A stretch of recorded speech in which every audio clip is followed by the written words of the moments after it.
Guys, I just wanted to ask you one very, very simple question. Why are we here? I think it's the passion. You know, lifesaving is a different sport in the fact that there's more excitement, but it's also just as competitive as other sports. So you can do it competitively, but you can also just do it for fun, you know? I can say it's a sport where you can enjoy yourself, where you experience a lot of things and you make some friends. Yeah, I definitely agree with both of them. I really enjoy lifesaving because I know it's my first season starting out. Yeah, it's been a really fun sport for me. For me personally, like Corbin said, I also really have a passion for lifesaving. Since I started this season, I've really tried my best to become a better swimmer. And yeah, just really tried my best to compete for my club and make friends as well too. Your first priority as a lifesaver is to just make sure the public is safe. So I definitely feel like swimming is a very important skill to learn. I know for me personally, I've come a long way with swimming and learning how to swim. So yeah, lifesaving definitely taught me to be more confident in the sea, obviously, without general training and just learning more stuff. So it's been a great experience for me.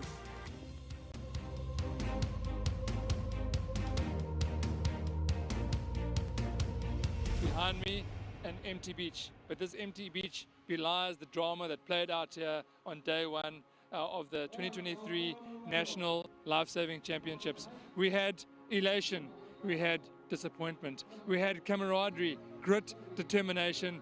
All the action played out here today on the day one of this champs. So many incredible races that happened today. Close finishes, easy wins, heartbreaks right at the dying minutes of a race. So much to think back on and reflect on. But well done to all our competitors who competed today here at day one of the 2023 National Lifesaving Championships.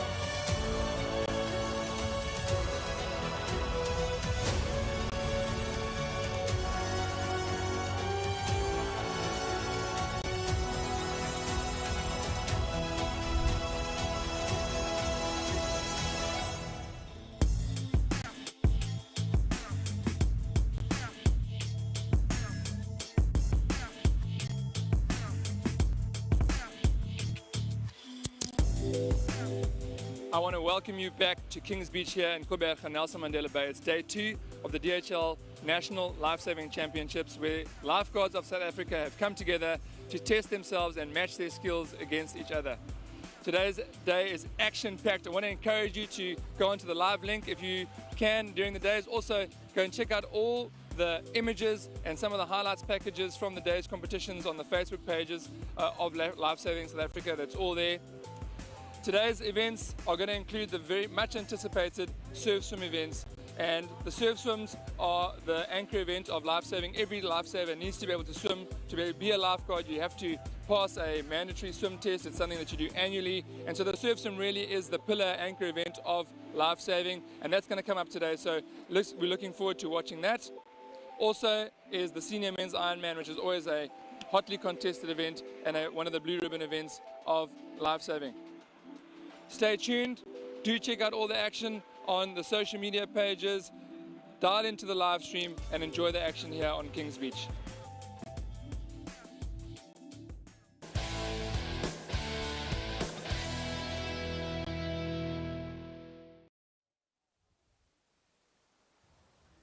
Welcome to the world, to South Africa. Welcome to Kings Beach, Gqeberha, Nelson Mandela Bay, and this is day 2 of the 2023 DHL National Lifesaving Champs, and we have had a crackerjack 2 days so far. Behind me, you can see lined up on the water's edge is the blue ribbon event of surf lifesaving. It is the surf swim. It is the event that every single lifeguard needs to get right. If they want to be a lifeguard, every single lifesaver needs to be able to swim. They've got to be able to swim 400 meters in under 8 minutes. And our lifeguards have just started that surf swim. And someone is going to win this, obviously, but they want it so badly. Who are we going to see up at the front Stanford. I'm going to see if we can get up to the tower next. And I'm going to say Luke Nisbet from Pirates is going to be my call, but it is such a tough call to make, Stanford. Who do you think is going to be up in the front there? Well, we see Luke Nisbet of Pirates down the center, one of the older guys in the field, but he's had a great championships already. Luke Nisbet down the center, and on the left-hand side, the yellow and black cap from Summerstrand of Christian Davidson. He has gone off with a flyer on the left-hand side. At the moment, it's Christian and Luke Nisbet with Tyne van Achterberg, the other youngster. He's in the dark cap, the dark blue and the black. That's from Scottborough. We've also seen a Kings Beach cap mixing it up there, and that could be Keegan Cook. So we've got top-class swimmers out there. The spray is blowing, the wind's picking them up. They've got a little bit of a right-hander that they've got to do. They're angling away from the red-yellow. And David, it's going to be all on the turn. We'll see what happens as they turn and go across the swim cans. Well, Stanford, certainly Christian Davidson is going to want to back up his run victory from yesterday. We've got Keegan Cook, who had a little bit of disappointment. He's going to want to back that up. We got our swimmer, our defending champion. Well, Christian Davidson, I think, is our defending champion. And we've got the Pirates cap there of Luke Nisbet. At the back there, I can see it looks like the Summerstrand cap of Christian Davidson, making his intentions absolutely clear, a body length ahead. How does he make that short body of his move so quickly, Stanford, in the water? He is absolutely going for it, and behind him there's a chase pack. What you might not be able to see on the live stream, but what we can see here on the water's edge is that there is a strong current pulling from right to left, and these guys need to pick up their finish flags early and quickly. It might not be so easy to see from the water's edge or from the water from where they are. But this swim, this leg now back to the beach, Stanford, over to you, is going to be an absolute critical one. Well, it's Christian Davidson who turned first and headed towards the beach. He's got Luke Nisbet on his ankles. We've got another swimmer coming up on our right when we look out to sea. And that is a Kings Beach cap on the right-hand side. But it's Christian Davidson who's got Luke Nisbet close in attendance. And Scottborough, that could be Tyne van Achterberg on the right-hand side. We're looking at a Clifton cap was in the mix as they got to the first can, but I don't see a Clifton cap in the top three. But it is Luke Nisbet who's now coming with a surge. He is the wily man of the surf. He's got the run swim run title already, and Christian Davidson is now being called in by someone who's now almost on his waistline. But here they come into the shallows. There's a little bit of a wave at the back line. We can see that coming past the rubber duck. There could be Noah Lombard also in there. Those big arms of Noah Lombard. But here comes Christian Davidson. He's opened up the taps. He's going at full stick. He knows that the waves can come. Someone's already duck diving on the sandbank. Here comes a wave for our leaders. There's a bigger wave behind them. That's going to bunch up the field. Christian Davidson goes for the shore break. Just misses it. He's swimming hard across the channel. Here comes our second place man from Clifton. He's reappeared. That could be Noah Lombard.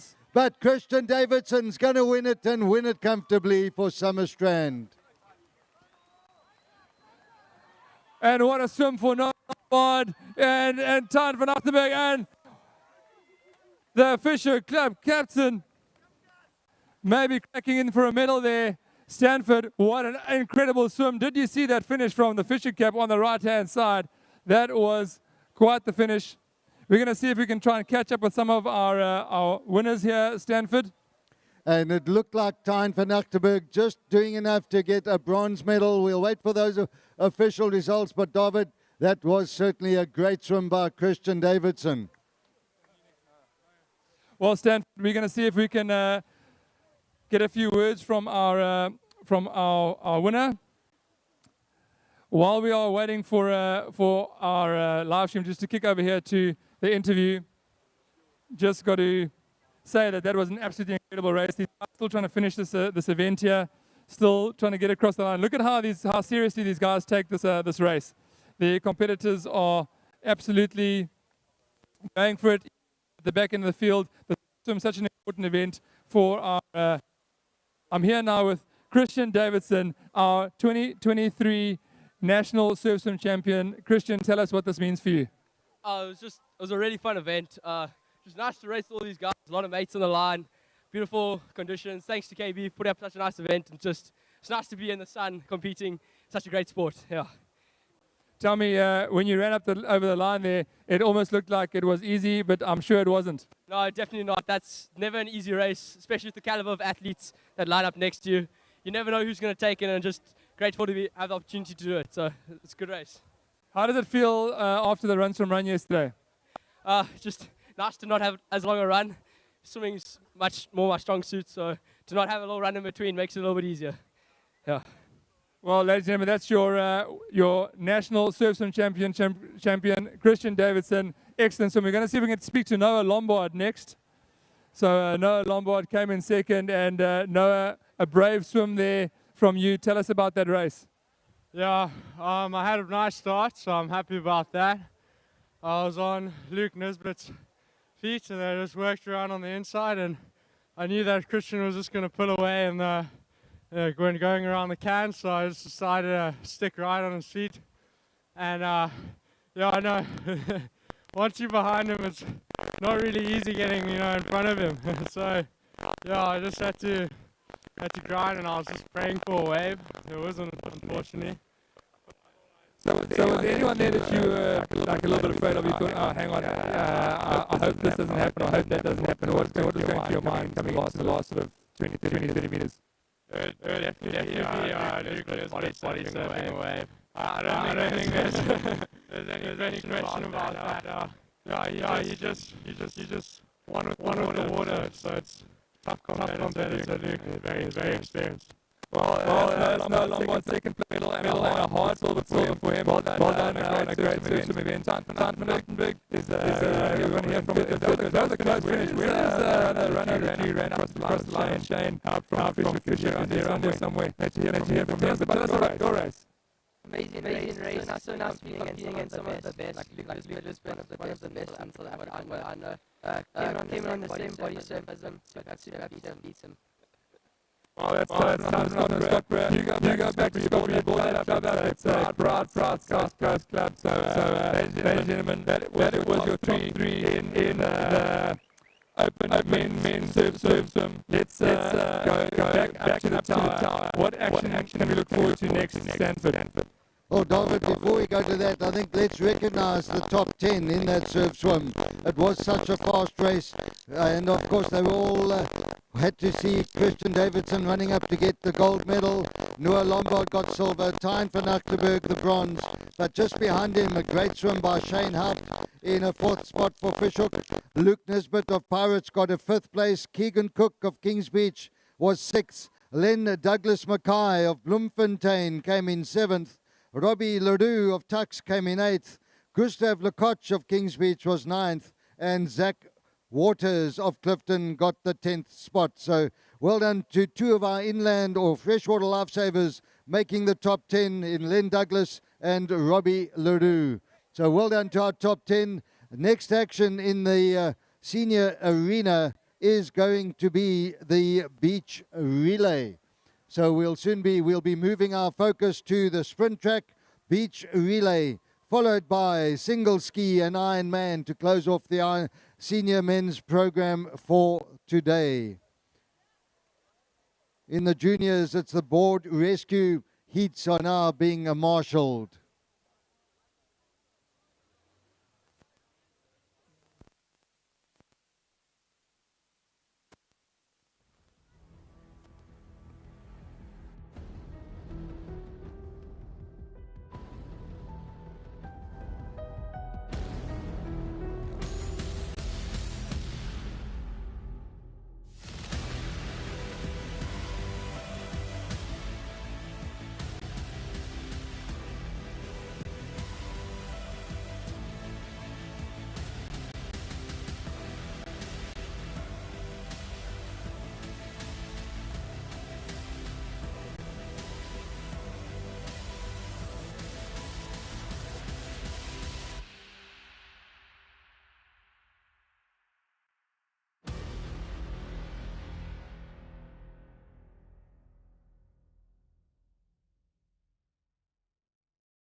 So while we're waiting for the beach relay to start, I'll be heading down there in a minute. We're just going to do a quick little recap of that surf swim. There are some scenes of our surf swimmers running into the water. It's a high tide. There wasn't much of a way they could get over most of those potholes, and such an incredibly tight race up in front. There's the cap of Luke Nisbet. He's a former champion in this event, and you heard from Noah Lombard, second place, and many of these surf swimmers, one of their biggest fears would be Luke Nisbet body surfing a wave up to them. But Christian Davidson from Summerstrand made this race his own. Look at that. That's Christian Davidson, that high stroke rate. He's a short little guy, but don't let that fool you. He's short and fast.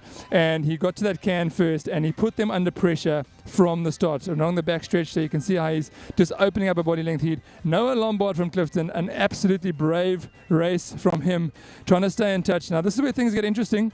Noah Lombard just about on his feet. Christian Davidson in the end made it look easy, and from here they're trying to catch up to him. Look on the left hand side, a wave comes through, and Tijn van Achtenberg eventually comes in third place, just swimming past Luke Nisbet. There's Christian Davidson, porpoise diving. He made it look easy in the end. He took this race by the scruff of the neck.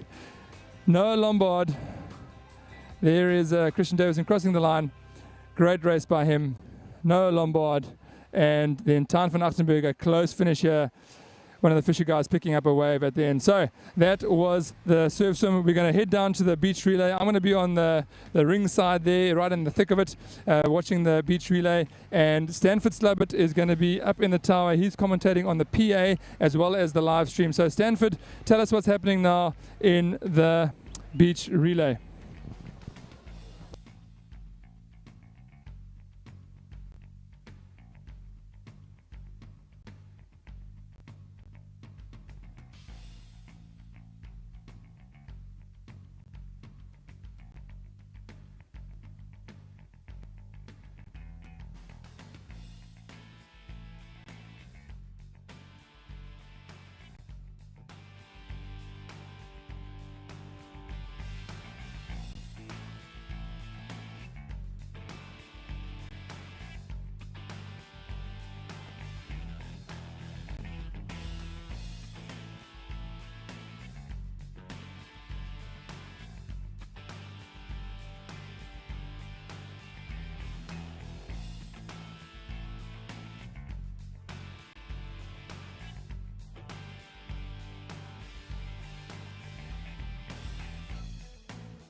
the live here and on screen, we can see our beach relay teams are busy getting ready.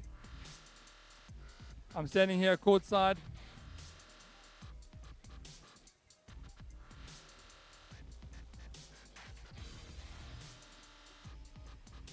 Right, we are standing on courtside of the beach relay, and scenes unfolding here are our top men's beach relay teams, and the nerves are aplenty here. This tension, you could probably play a nice song with the tension that is on here. These guys are strung up and ready to play a tune of victory. High drama unfolded earlier today in the heats with a collision between the Clifton and Milnerton teams. And let me tell you something, these guys that collided, they are not small men. So when they ran into each other, we could hear it. It reverberated across the whole beach as these two guys crashed. In the end, it was no one's mistake, really. These guys are so focused, going so hard, and they re-ran that heat. Both those teams made it through, fortunately for them, and here they are in the final. We're going to be calling these teams up to the start line shortly. Stanford, what can we expect here? Thank you, David. And we have the lineup from closest to the water. We have Clifton. Alongside them on their home sands, it's Kings Beach. Alongside them, it's Milnerton. In the centre of the track, there's Llandudno alongside Durban Surf. Then we have Clifton, and Llandudno. Only one team from KZN in the lineup. One team from Port Elizabeth, now known as Kabeja, and all the others from the Western Cape. Well, Stanford, I've got to tell you that there is nothing in it here. We saw the speed of the Clifton teams. We know that this Milnerton team is a quick team. I think they are defending champions, and they are going to want to back that up. Llandudno's not going to let them get away with it. And Kings Beach, those guys are fast, and they are going to want to keep this title here on Kings Beach today. So everything to run for here in the senior men's beach relay. Gather around the sprint track, ladies and gentlemen, because this is going to be over in less than a minute. Right, we're going under starters orders. Senior men's beach relay championship of 2023.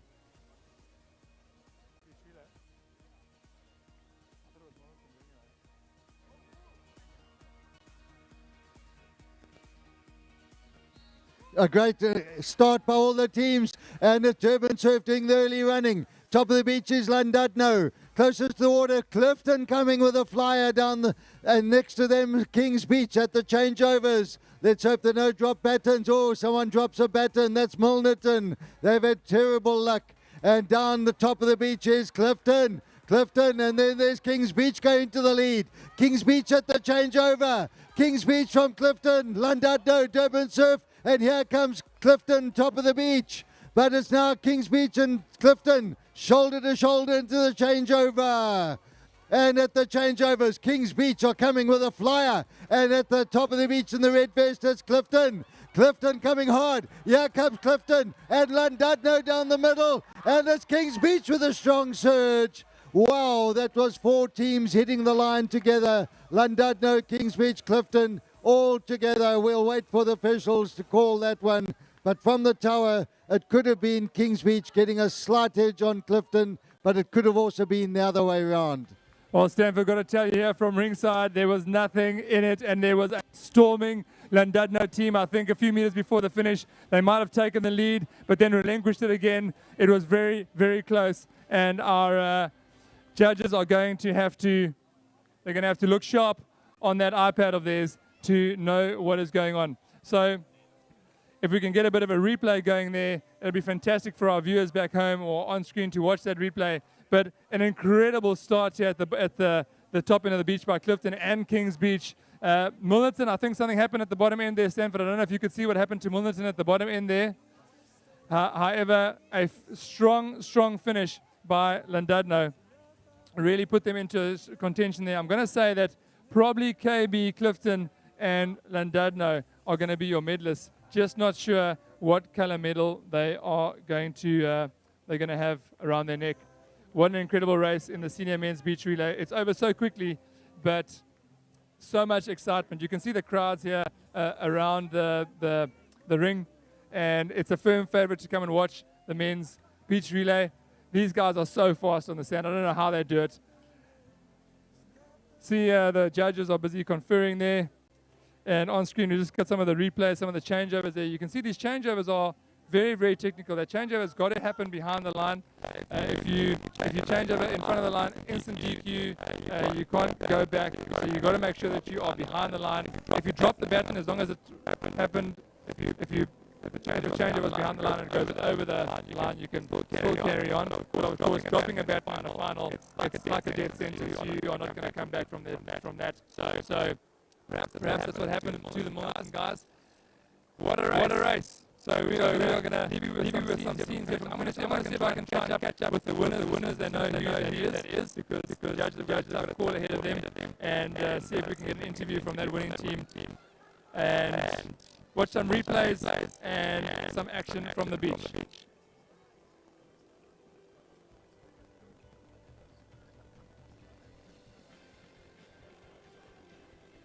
Stanford, over to you as they announce the winners.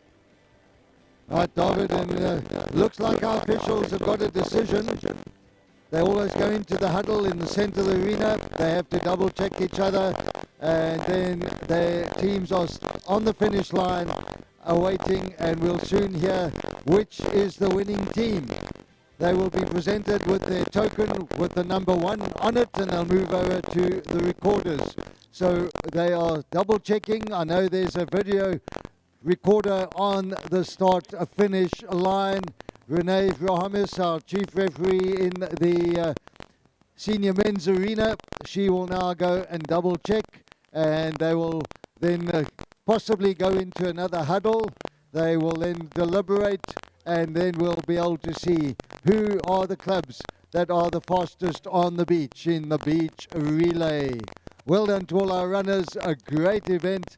Thanks for the excitement, and we will soon be able to cheer who gets gold, silver and bronze.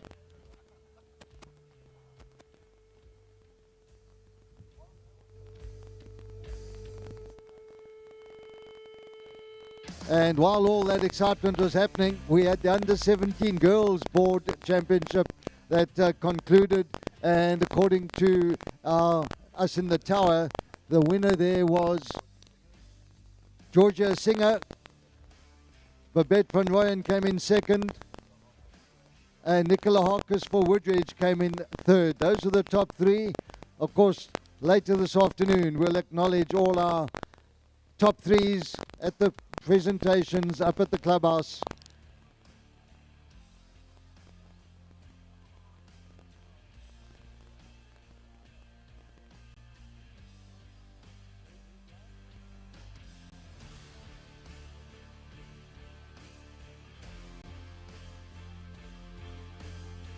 Second heat of the junior men's board rescue underway.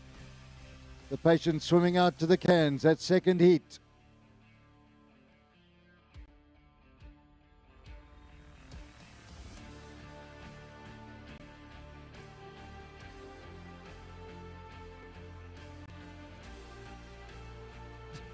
Over to you. Do we announce who's it going to be here taking home the gold medal?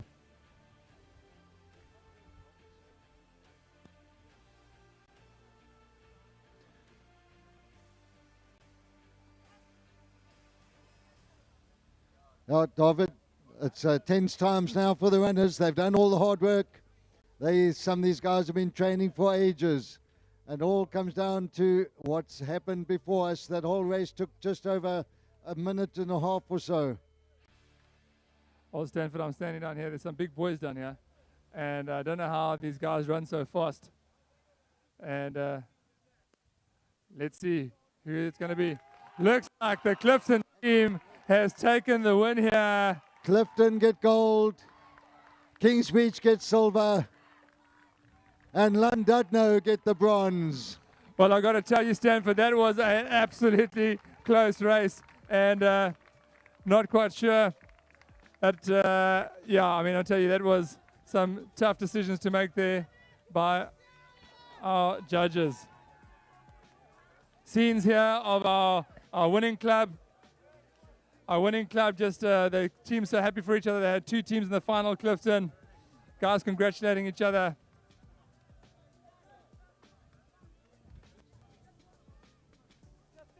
Well done to all our teams there in the beach relay, and we'll go back to David with an interview or two shortly. Yes, I'm going to interview.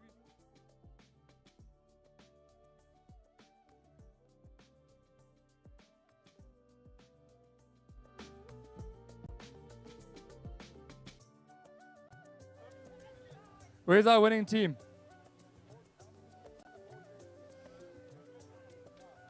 Right, where's that winning team?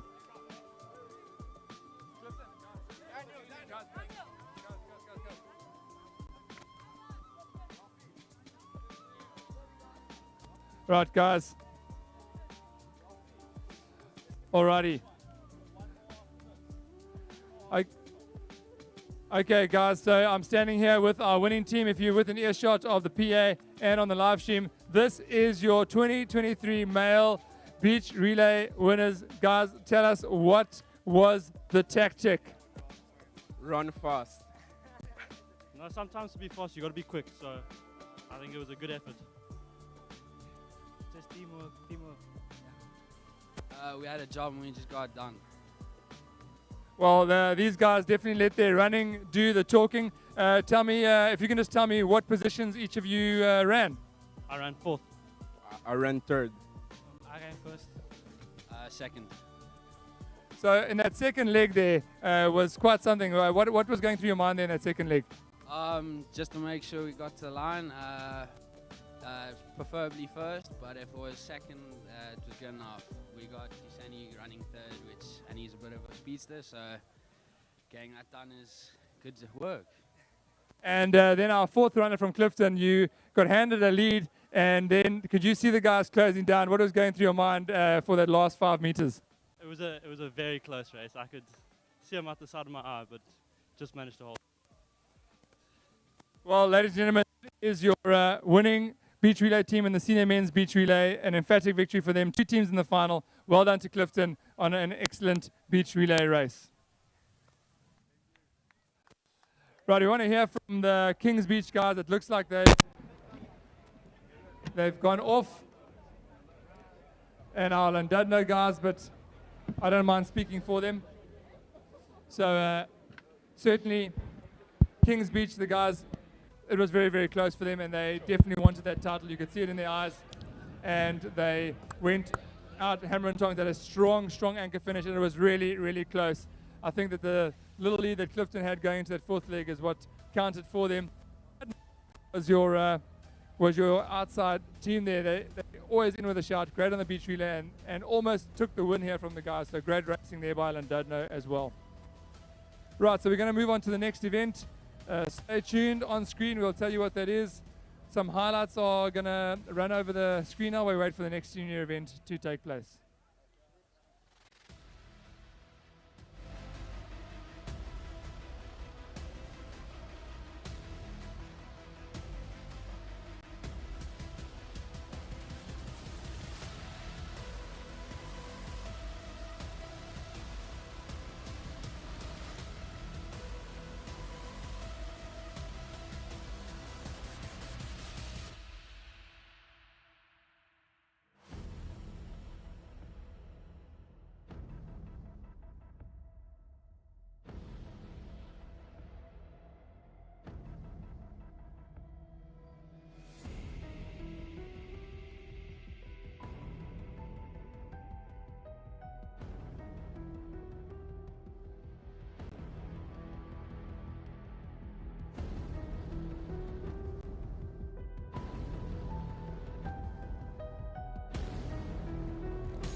What is up, you beautiful people? So I'm out in Cape Town with DHL Lifesaving South Africa, finding out from local beachgoers if they know anything about water safety knowledge. You ready for it, Mzansi? So what do you love most about Compton Beach? This is my first time at Compton 4. It lives up to the hype. Yeah, you guys ready for some volleyball? Yeah. My name is Brian, I'm ready for some volleyball. Let's go!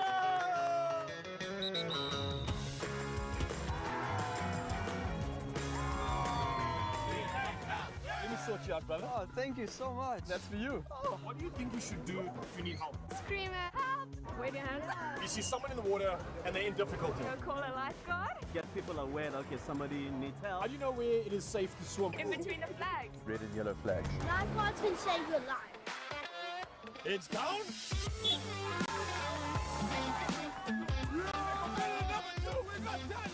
Respect the ocean, listen to your lifeguards. More than anything else, bring a lot of gear. Hello, you beautiful people. Now, summer holidays are finally here, and we at DHL Lifesaving SA wanted to remind you of a few water safety tips so that you can enjoy the very best summer. It's really important to always swim between the red and yellow lifeguard flags. The location of the flags changes every day, and the lifeguards assess the ocean to find the safest place for you to swim. These flags help you avoid dangerous areas such as rocks and rip currents. Here are some signals that a lifeguard might use. This means move over to your left or right. This means get out of the water. And this white flag with a black shark means there's a shark in the water. If you get into trouble, don't panic. Simply wave your hand above your head to get a lifeguard's attention, and they will immediately run into the water to assist you. Knowing how to use these hand signals will help keep you safe in the water this summer.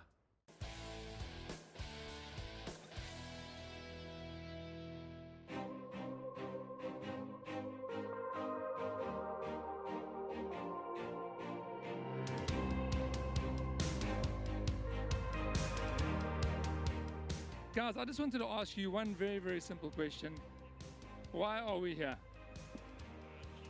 I think it's the passion. You know, lifesaving is a different sport in the fact that there's more excitement, but it's also just as competitive as other sports. So you can do it competitively, but you can also just do it for fun, you know? I can say it's a sport where you can enjoy yourself, where you experience a lot of things and you make some friends. Yeah, I definitely agree with both of them. I really enjoy lifesaving because I know it's my first season starting out. Yeah, it's been a really fun sport for me. For me personally, like Corbin said, I also really have a passion for lifesaving. Since I started this season, I've really tried my best to become a better swimmer. And yeah, just really tried my best to compete for my club and make friends as well too. Your first priority as a lifesaver is to just make sure the public is safe. So I definitely feel like swimming is a very important skill to learn. I know for me personally, I've come a long way with swimming and learning how to swim. So yeah, lifesaving definitely taught me to be more confident in the sea, obviously, without general training and just learning more stuff. So it's been a great experience for me.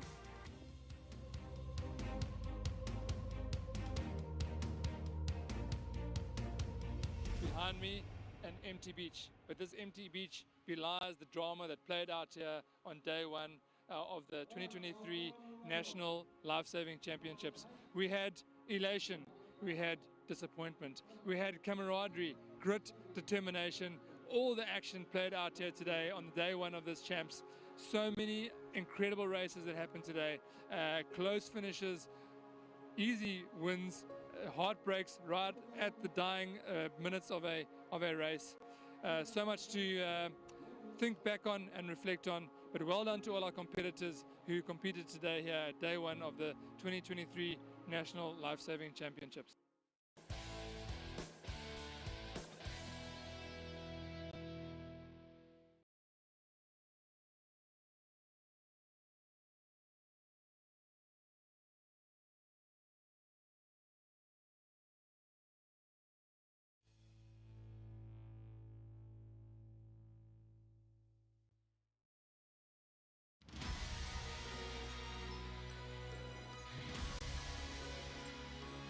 Pirates, Jonathan Lucas of Llandudno. Shane Haupt of Fishhook is drawn in the centre of the field. Levi Mays of Fishhook is alongside him. And then Jaden Vessels of Fishhook. Mark Keeling, the defending champion, He's in the colours of Fishhook, drawn on the right-hand side. Alongside him is Brandon van der Volt, well-known canoeist, paddling in the colours of Summer Strand. Ethan Buncombe of Fishhook is alongside Luke Swinney of Pirates. And then on the far right-hand side, we have Matthew Kutz of Umhlanga Rocks and Joshua Smith, drawn on the extreme right, on the southern side of the beach. Well, so Stanford, that's our lineup, 20 paddlers. David, your thoughts? Well, Stanford, got to tell you that this race is going to be a race for the books. Not that any of the others weren't, but certainly it's going to be over very, very quickly, almost as quick as the beach relay was. It's going to be about a 2-minute race here. We have got 2 world champions lined up here, Stanford. 2 world champions, the senior and the junior world champion. We have got a big contingent from Fishhook. This is the surf ski race that we are watching right now. It is the longest single craft in lifesaving. It is the fastest single craft in lifesaving. These craft have been made to go in and out through surf. They have been designed from the old rescue crafts. It is a sport which has grown phenomenally around the world recreationally. It comes from lifesaving. We are the proud owners of surf ski and surf racing. It is fast, and these craft, to manage these craft in the waves and in the surf, is something to behold. Many of our top surf ski paddlers go on to become Olympian sprinters, and when you watch this race unfold, you will see exactly why our surf ski paddlers are such good paddlers. South Africa has got no shortage of top surf ski paddlers, and Stanford and Russell up in the tower, this is going to be one heck of a race to look forward to.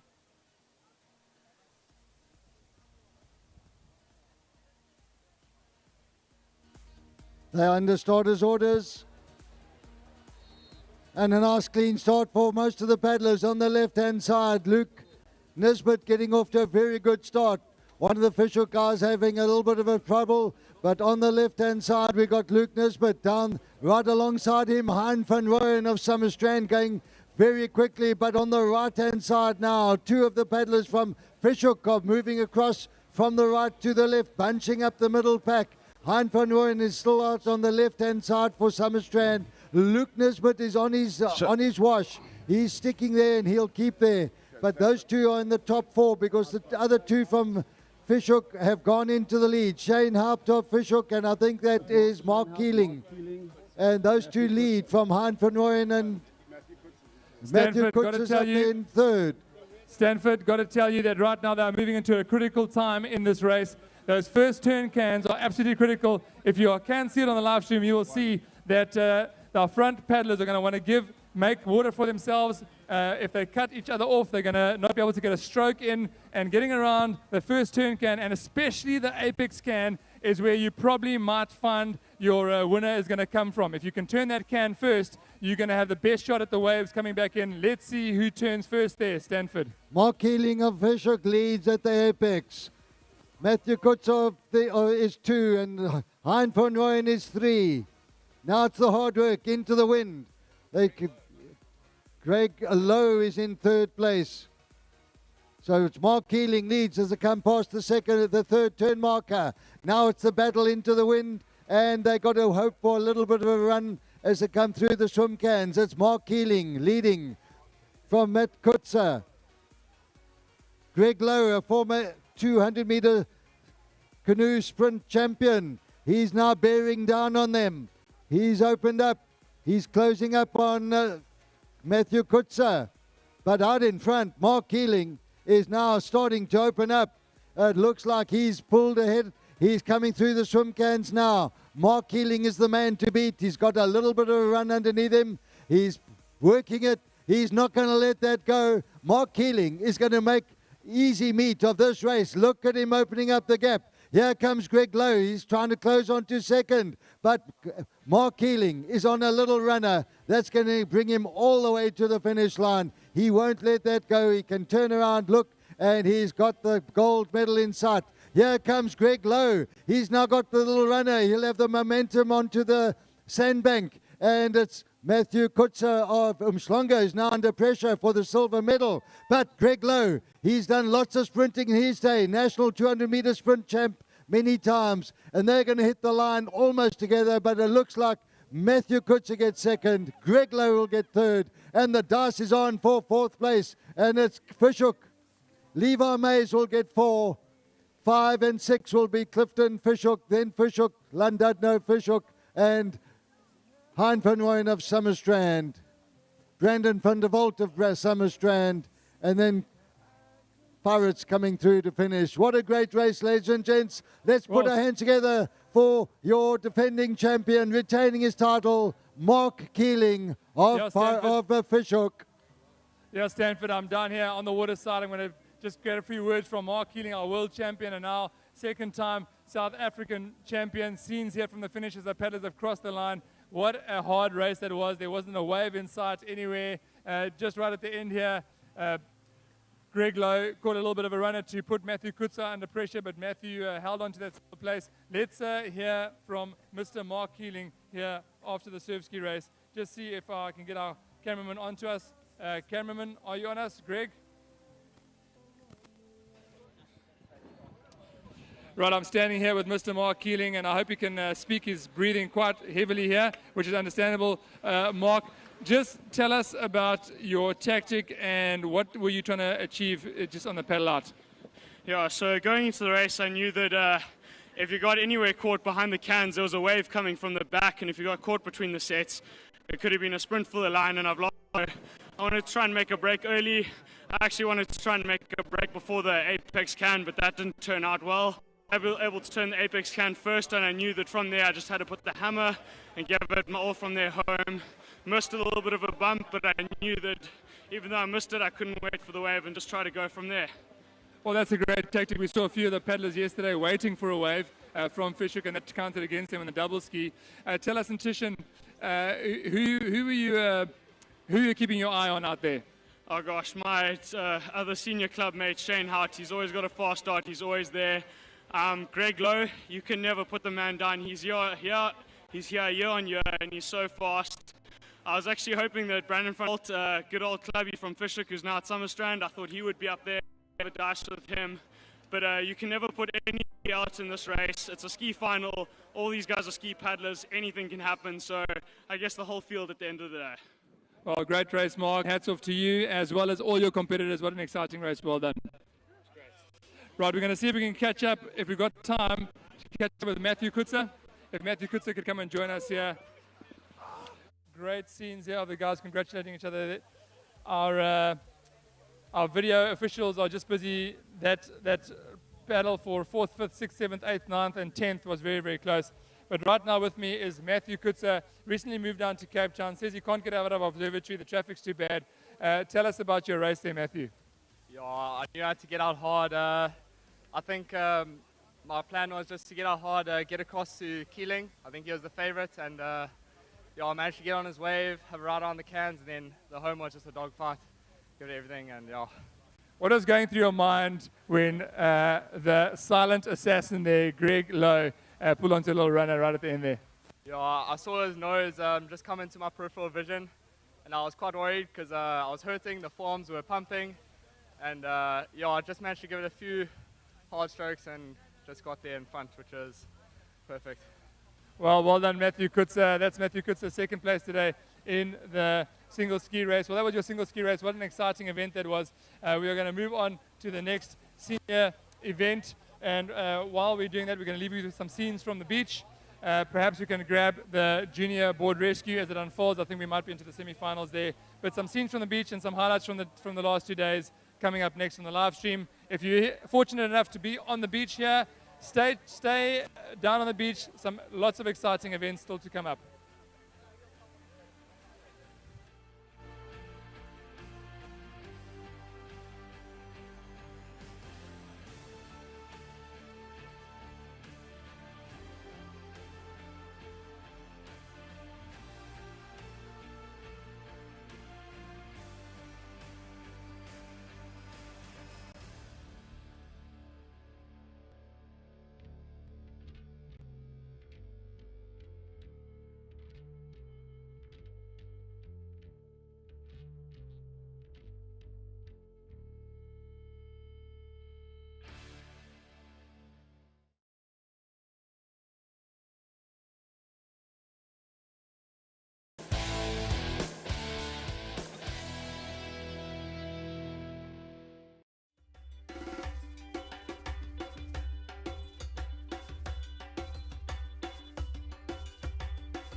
Guys, I just wanted to ask you one very, very simple question. Why are we here? I think it's the passion. You know, lifesaving is a different sport in the fact that there's more excitement, but it's also just as competitive as other sports.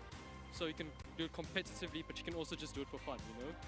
I can say it's a sport where you can enjoy yourself, where you experience a lot of things and you make some friends. Yeah, I definitely agree with both of them. I really enjoy lifesaving because I know it's my first season starting out. Yeah, it's been a really fun sport for me. For me personally, like Corbin said, I also really have a passion for lifesaving. Since I started this season, I've really tried my best to become a better swimmer. And yeah, just really tried my best to compete for my club and make friends as well too. Your first priority as a lifesaver is to just make sure the public is safe. So I definitely feel like swimming is a very important skill to learn. I know for me personally, I've come a long way with swimming and learning how to swim. So yeah, lifesaving definitely taught me to be more confident in the sea, obviously, without general training and just learning more stuff. So it's been a great experience for me.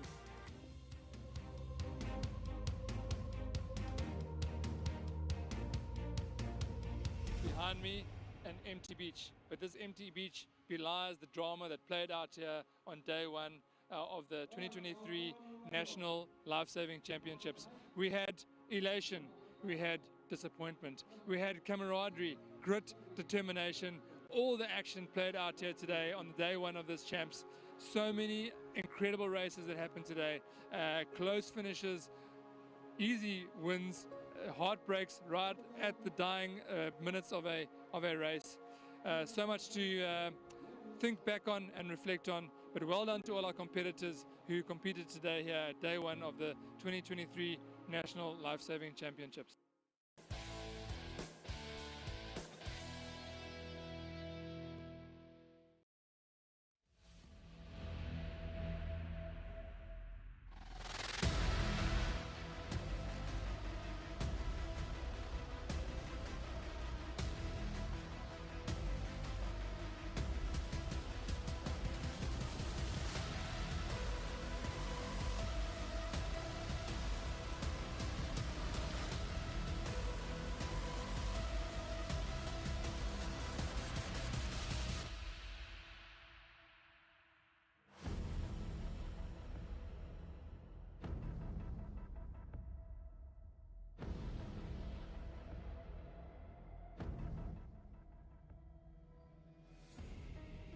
And in the junior event, we are running through the board rescue heats. I think we just run through the semi-finals there. Maybe Russell can give us a bit more info on what's happening in the board rescue arena right now in the juniors, or Stanford.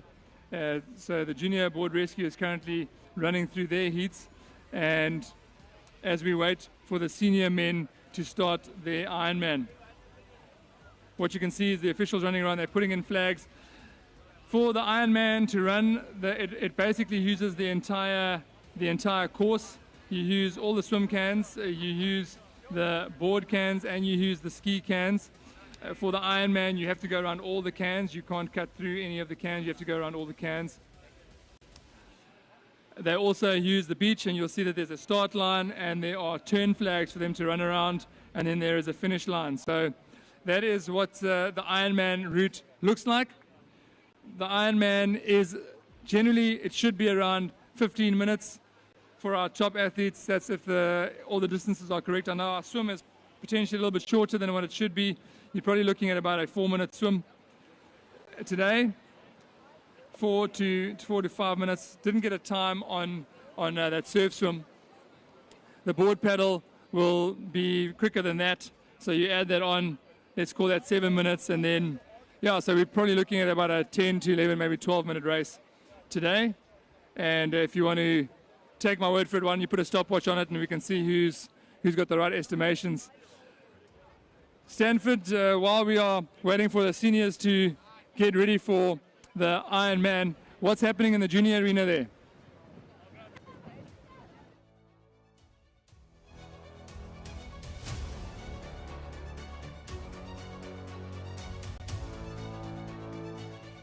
Events for the Ironman will be swim, ski and board.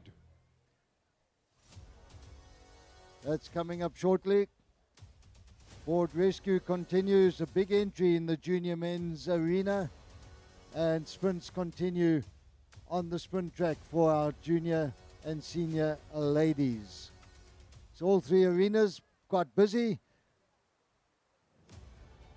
Well, Stanford, so you're saying the order there for the Ironman is swim, ski, board, is that correct? So swim, ski, board. That swim, is ski, correct. board. A redraw done for today. And yesterday it was, if I recall, board, ski, swim. So today swim, it's ski, swim, board. ski, board. Got to tell you that I mean, these Ironman these days, they've got to be well versed in every single one of these disciplines. But having the swim first definitely puts a lot of pressure on your strong swimmers, because there's 2 legs after that for our strong craft paddlers to come through. And if you're not a strong swimmer and you just can hang in there for the swim, that's going to help you for the next 2 legs. But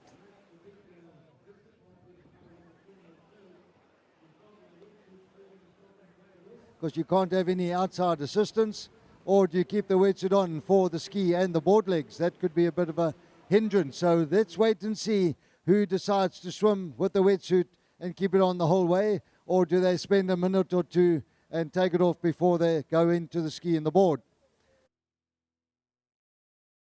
Our senior men. Certainly wearing the wetsuit or not, if you're not a strong swimmer, it's a tough call, because you want to be able to give your best in the board and the ski. I would say these swimming wetsuits these days, they are so well designed that you will struggle to find a swimming wetsuit which won't be suitable for a ski paddle at least. And the board paddle, if you just do a lay down, you lie down, you're going to eliminate what that wetsuit's going to do on your hamstrings. So our seniors just busy marshalling. They've got their craft down. For the Ironman, you have to have your ski and your board. You need to have a handler, so someone that manages your craft for you. And very often the handlers, we don't talk about the handlers too much. These guys have got a tough job, because they obviously can't get in the way of the other competitors when they're removing your ski, but your ski or your board has to get out the way so you don't impede someone else's race. So it has happened in the past that someone's ski or board has hampered somebody off their dismount, and their handler potentially getting in the way. So it is something to look out for, and especially when you're racing, you want to make sure that you can help your cause by finding some open water and just being aware of the fact that you might get a ski or a board in the way, as well as a handler.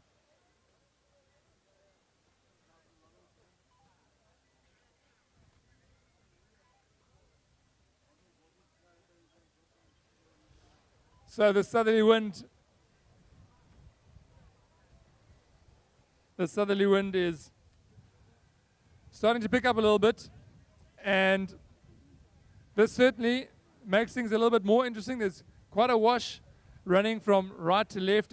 As you're looking out to sea, it means that picking your line back to the beach is going to be quite critical. You need to make sure that you pick a line that's not going to put you too wide, but that's going to drop you right on the turn can. In Ironman, you're not racing to a finish line, you're racing to a flag on the beach.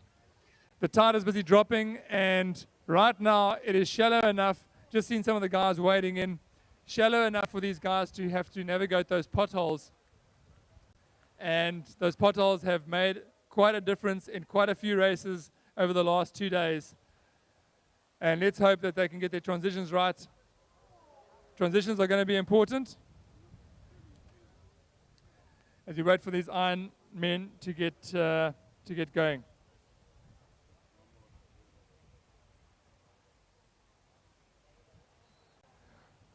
Out in the water now, we can see the junior men's board rescues, and these guys are going to make it through to the next round. These are some of our heats just going through.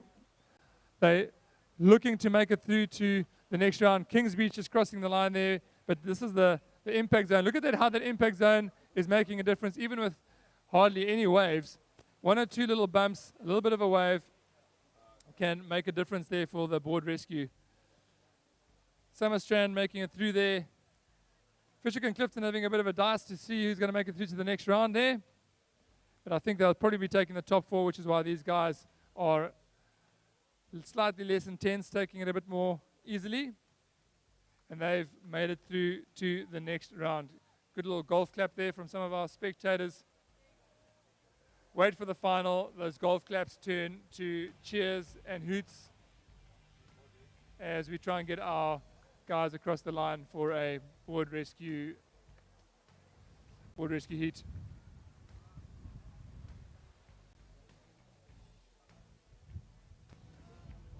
Well, let's look at the lineup for the Senior Men's Ironman Championship of 2023.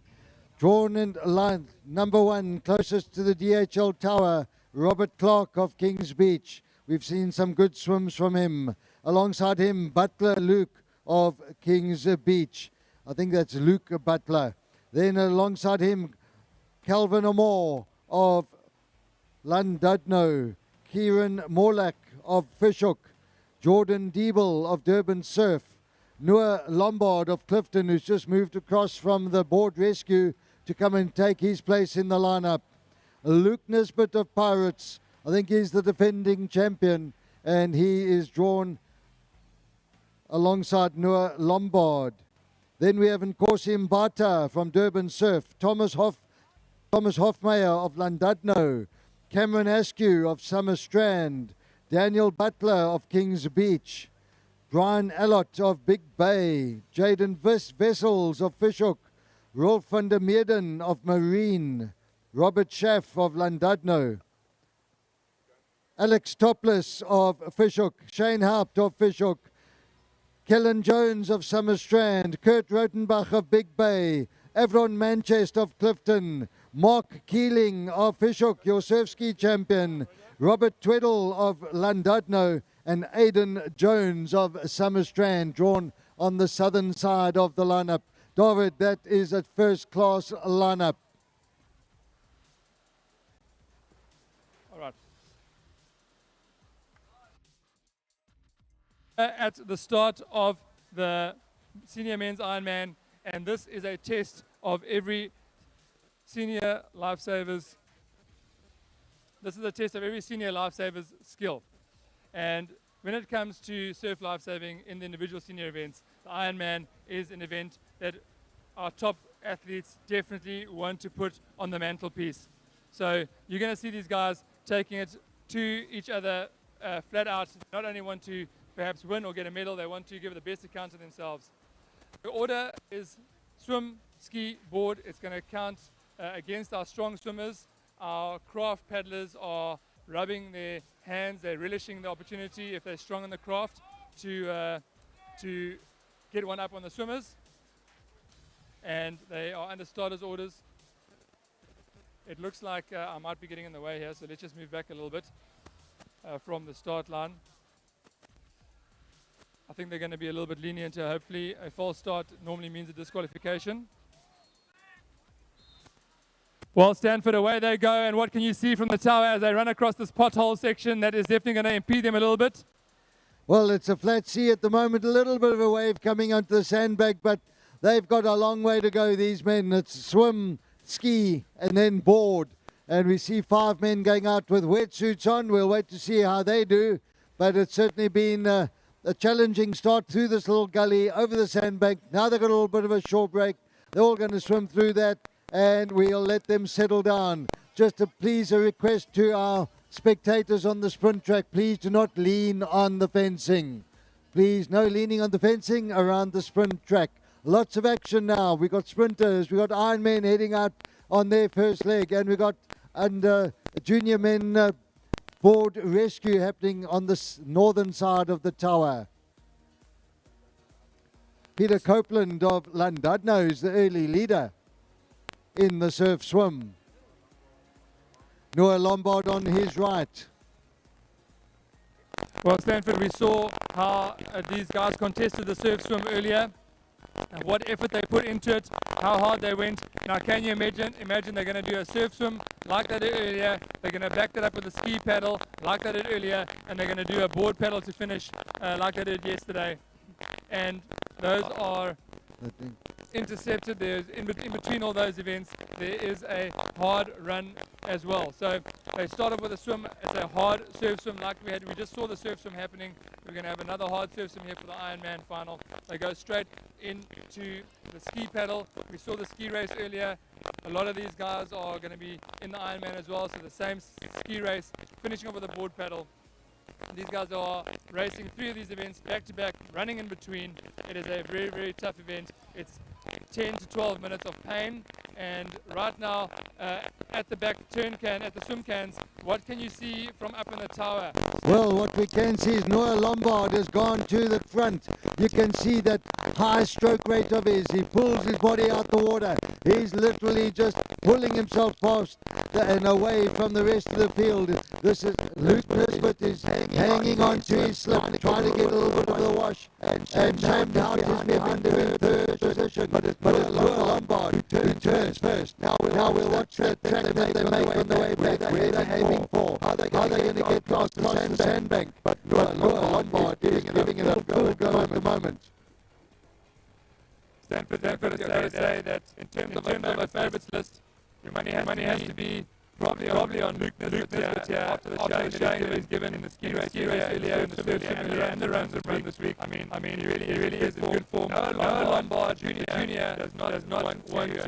He wants to give a very good account of himself. So those are the 2 athletes that I would say we need to look out for. Of course, there are a number of others as well, including Shane Hart, Fishhook, who's a strong swimmer, strong board paddler, and a strong paddler. How is it looking up in the front? The bumpy is pushing them a few meters ahead of Noah Lombard, who went on his left. When we look out to see on our right, and it was Luke Nisbet who then decided to follow him. Here comes a bit of a wave. This could just be in time for our 2 leaders. Luke Nisbet has seen it. He's lunging forward. Noah Lombard is sprinting forward, fighting that he's onto the wave. Noah Lombard gets the short break, and that's going to bring him onto the beach and open up a huge gap. Luke Nisbet turns and looks, and now he's waiting for the wave. He can just see that he's got a lot of hard work to do. But up on the beach now, it's Noah Lombard stands and runs up around the green flag. He'll be coming past to collect his single ski first. Put your hands together, folks, for a great swim by Noah Lombard, the junior in the senior men. Shane Hart is now in 2nd place. He's in the colours of Fishhook.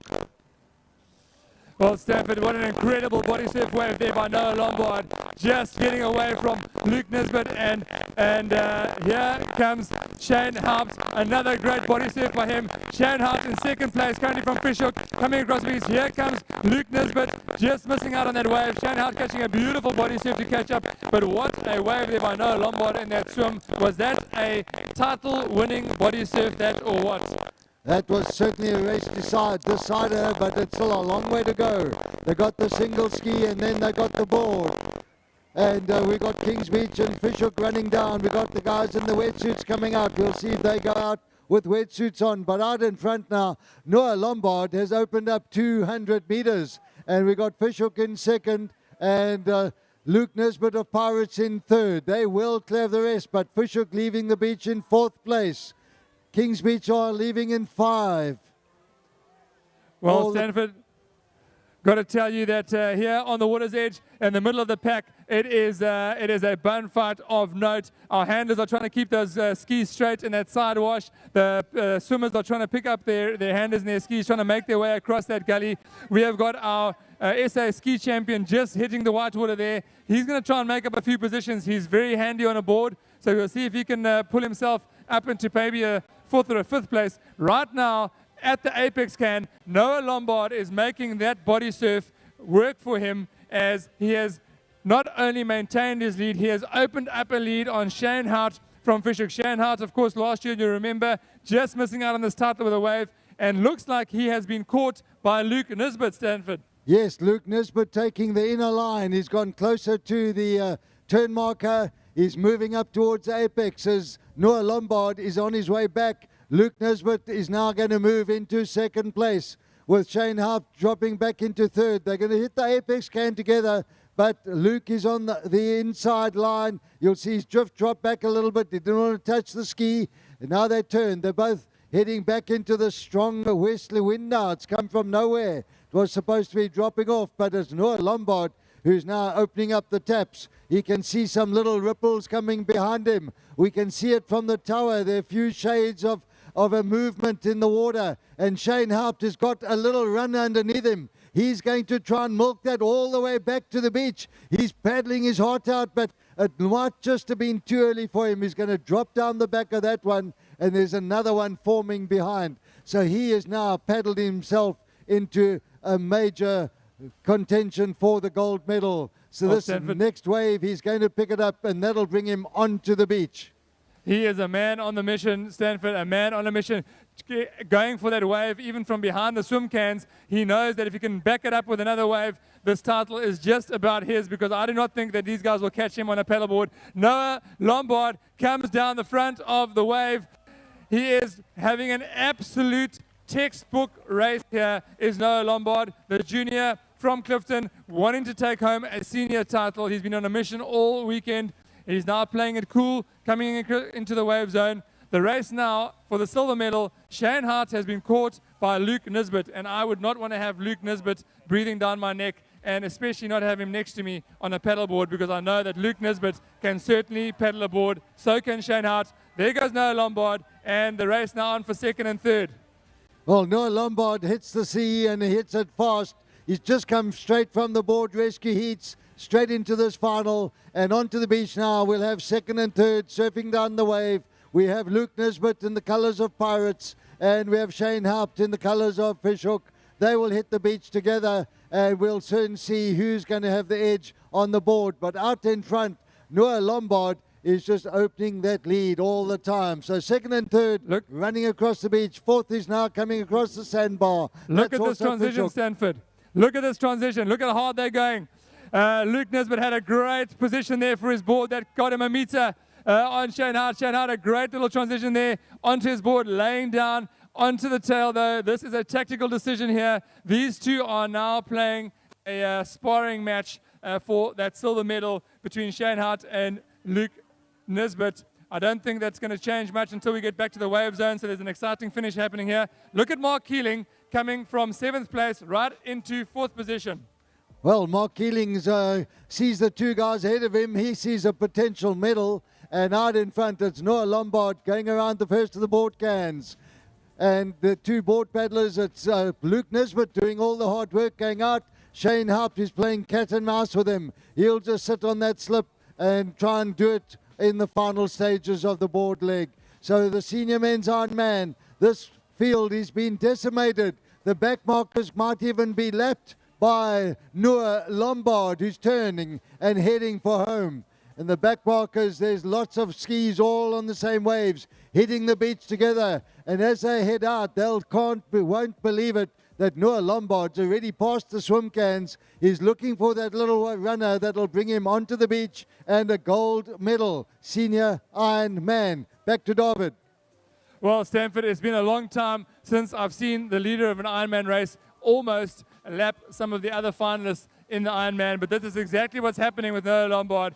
He has actually eased up a little bit on his board paddle. You can see that he knows that this title is his. And ladies and gentlemen, whether you're from Clifton or not, when Noah Lombard hits the beach, I'd like you to congratulate him on an excellent, amazing race here in the Ironman. He has definitely given the other seniors an absolute lesson in what it means to be an Ironman, going flat out from the start and taking this race by the scruff of the neck to take the win. Cast your eyes now to second and third. There's a race hotting up there. We're going to clap Noah across the line and then move on to second and third there, Stanford. Well, let's first welcome our champion, the senior Ironman champion of 2023, Noah Lombard, leaves the beach, leaves the water with his Mallory board. He'll step off. His second will clap, give him the high five. Here comes Noah Lombard for the gold. Cheer him home, folks. What a performance. And now the dice on for the silver medal. Luke Nisbet resting up. He sees a long, hard stretch ahead of him because Shane Haupt and he are on the same wave. Look at the race for second place, Stanford. It is Fishhook and Pirates. Fishhook and Pirates. Fishhook and Pirates. Both club captains, leaders in their club. Who's going to get off? Shane House got a great dismount. Look at those legs going. He got a silver last year. He wants another silver this year. Onto the hard stand. He finishes up with the wrong flag, just doing a bit of a jog. And Shane Hart going to take the silver position here. Luke Nisbet, the veteran, still showing the young'uns how it's done. Takes the bronze medal. What a race. Stanford, here comes Mark Keeling for fourth. I'm going to see if we can catch up with our winner real quick on the live stream. I think he needs to catch his breath. Well done, Noah Lombard. Well done, Shane Hout. Well done, Luke Nisbet. And well done, Mark Keeling, coming through for a very comfortable fourth position. Fifth will also go to Fishhook, the club scoring lots of points in this event. And we'll cross to David on the beach.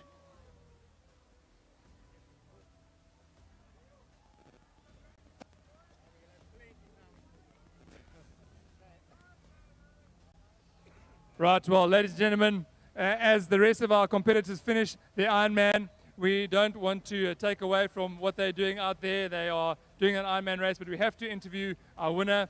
And I'm standing here with Noah Lombard. Noah, it feels like it's been a long 2 days, but you crossed the line first in that one. How does it feel?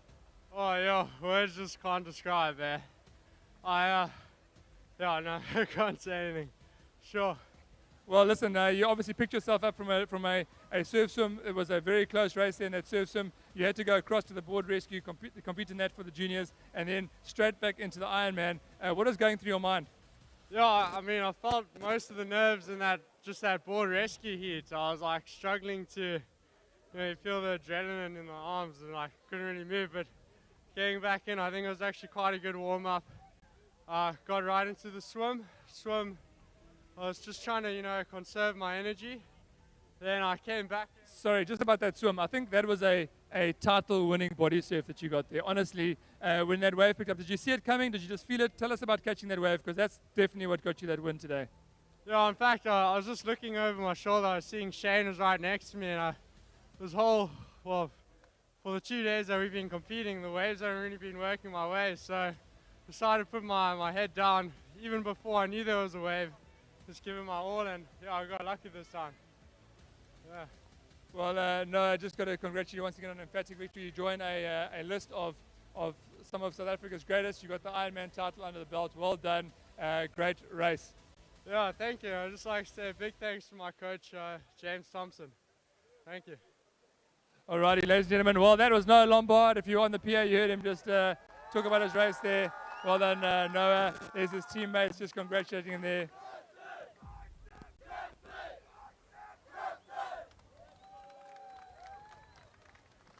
Right, we want to try and find 2 and 3. So if Shane Hout is anywhere in earshot, Shane Hout, we'd like to speak to Shane, especially bagging another silver medal there.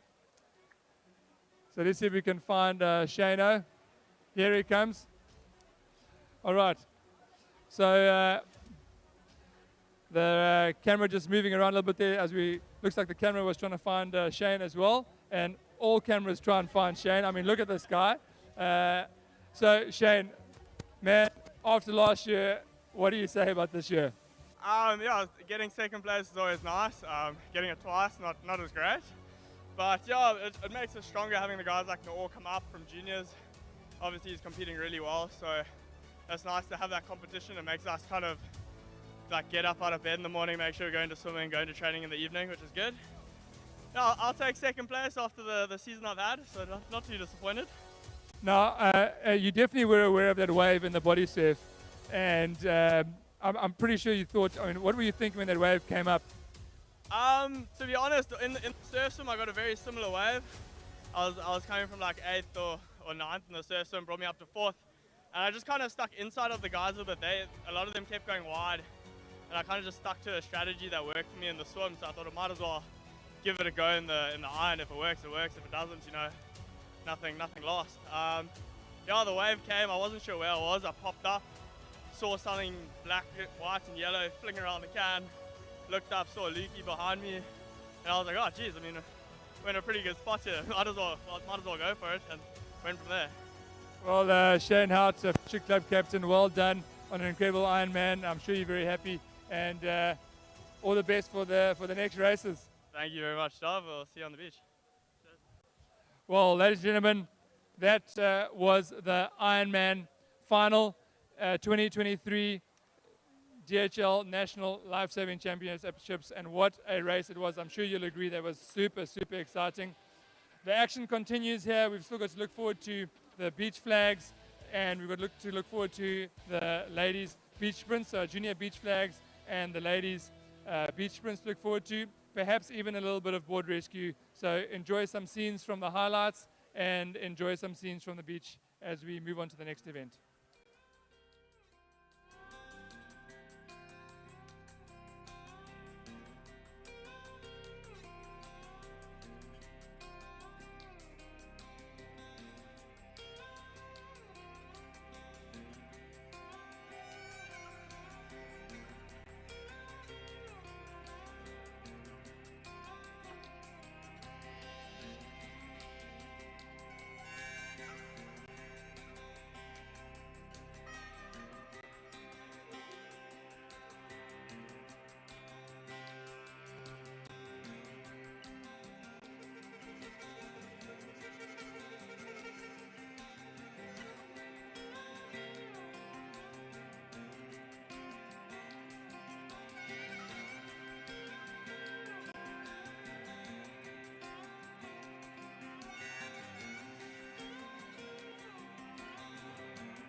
Lifesaving in South Africa began in 1911 when the Royal Lifesaving Society embarked on a Commonwealth outreach in response to a series of local drownings. Surfers riding the famous Durban waves would rescue bathers who fell victim to the Indian Ocean, making them the first surf lifesavers in South Africa. The first Royal Lifesaving Society Bronze Awards in South Africa were awarded in 1911, and the first South African lifesaving entity was officially established in 1913. Over the following years, as popularity of beaches and pools grew, these lifesavers formed squads to patrol on weekends to ensure the safety of the swimmers, which led to the first official surf clubs being established in Durban in 1927.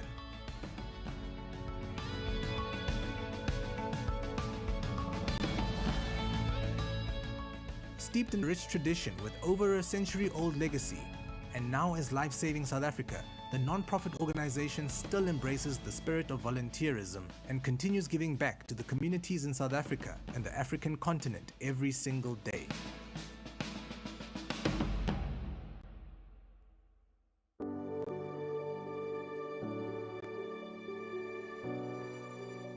Lifesaving South Africa, as a founding member of the International Lifesaving Federation, leads, supports, and partners with national and international organizations committed to water safety supervision, emergency response, drowning prevention, and sport.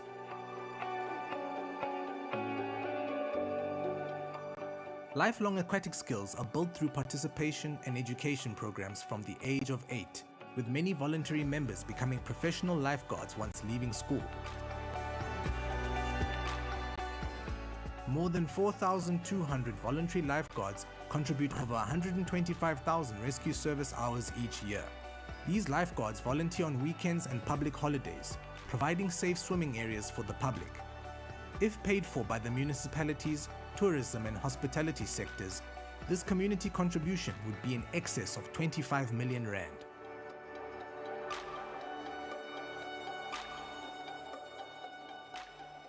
Lifeguarding creates more than 3,000 professional jobs in South Africa each year, and many find employment abroad. The educational and training investment into each lifeguard over the 10 years of involvement within the association equates to more than 2,000 hours per person. Lifeguard training focuses on the prevention of emergency situations, with voluntary lifeguards performing over 2,000 rescues annually.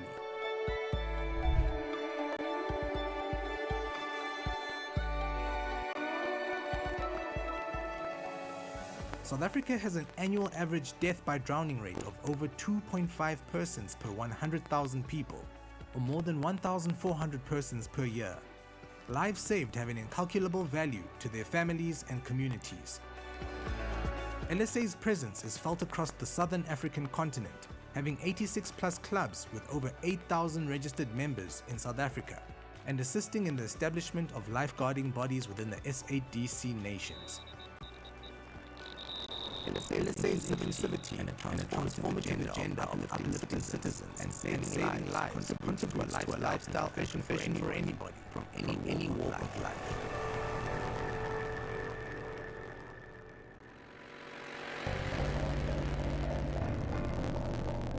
LSA is the national authority for drowning. We work with disaster management, municipalities, hospitality and tourism, corporate partners, other NPOs and water safety programs to deliver drowning prevention initiatives in SA.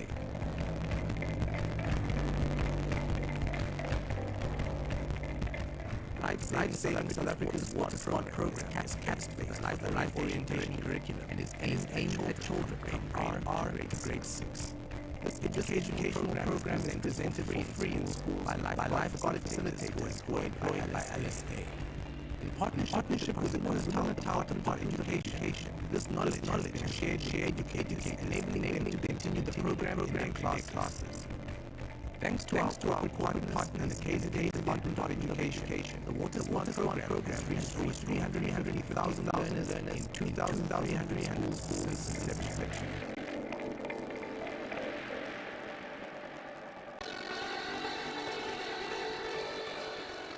Lifesaving sport is distinctive in that it is emerged mainstream competitive sport from the origin of simply trying to improve ability to save lives. What began as training to improve their skills naturally evolved competition amongst peers. The multifaceted sport combines fun and camaraderie, skills development, participation, and high performance that caters for all ages and abilities. The sport is an integral part of a lifeguard's training and development, with competitions at regional, national, and international level taking place throughout the year. It is the culmination of all the hours and skills learned in training and on the job. Many of the events are simulated rescue events where athletes need to hone their skills to save a life. The national championships take place over 7 days in surf and pool disciplines, with over 1,500 athletes from 45 clubs taking part. From nippers aged 8 and older to the competitive junior, senior, and master athletes. The sport is the embodiment of camaraderie with possibly the most diverse collection of athletes in any sport. South Africa is a world leader in life-saving sport, having pioneered many of the events, past and present, as well as being in the top echelon of international competition rankings for decades.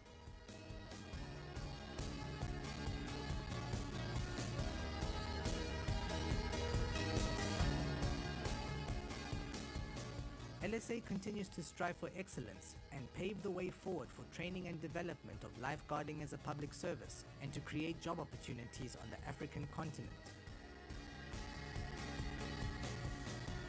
With the help of corporate partners and national and local government organizations, we can continue to grow through the expansion of our programs and development practices. Help us improve lives. Help us save lives.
The warmth of the African sun, a welcoming smile, where the oceans sound the call to the beginning of a beautiful day.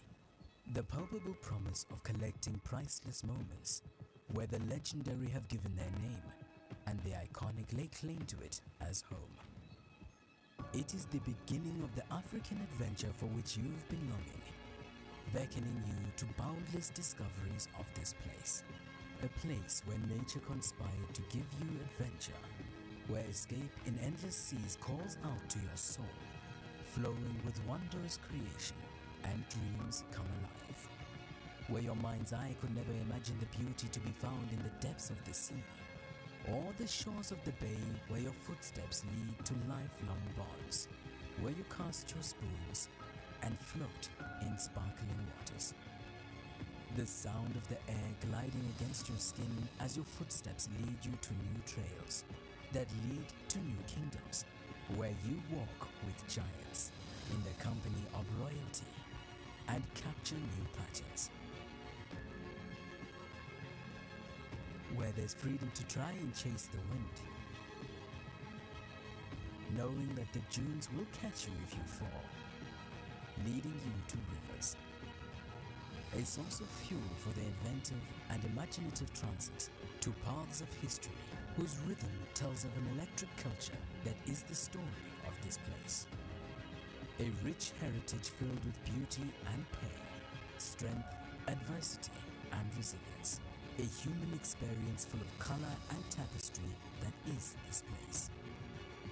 Its new smells, taste, textures, and sounds. A rhythm that opens your heart to the spontaneity, fun, and happiness for which our new normal has left us longing can be found in this place. Where the familiar and the new, from sunrise to sunset, fill the streets with life.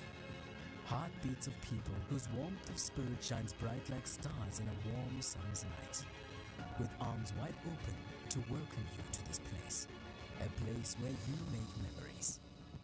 Nelson Mandela Bay. What is up, you beautiful people? So I'm out in Cape Town with DHL Lifesaving South Africa, finding out from local beachgoers if they know anything about water safety knowledge. You ready for it, Mzansi? So what do you love most about Compton Beach? This is my first time at Compton Park. It lives up to the hype. Hey, you guys ready for some volleyball? Hey! My name is Brian, I'm ready for some volleyball. Let's go!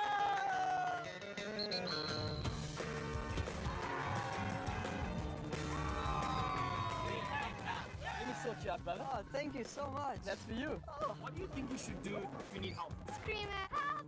Wave your hands up. You see someone in the water and they're in difficulty. Go call a lifeguard. Get people aware that somebody needs help. How do you know where it is safe to swim? In between the flags. Red and yellow flags. Lifeguards can save your life. It's down.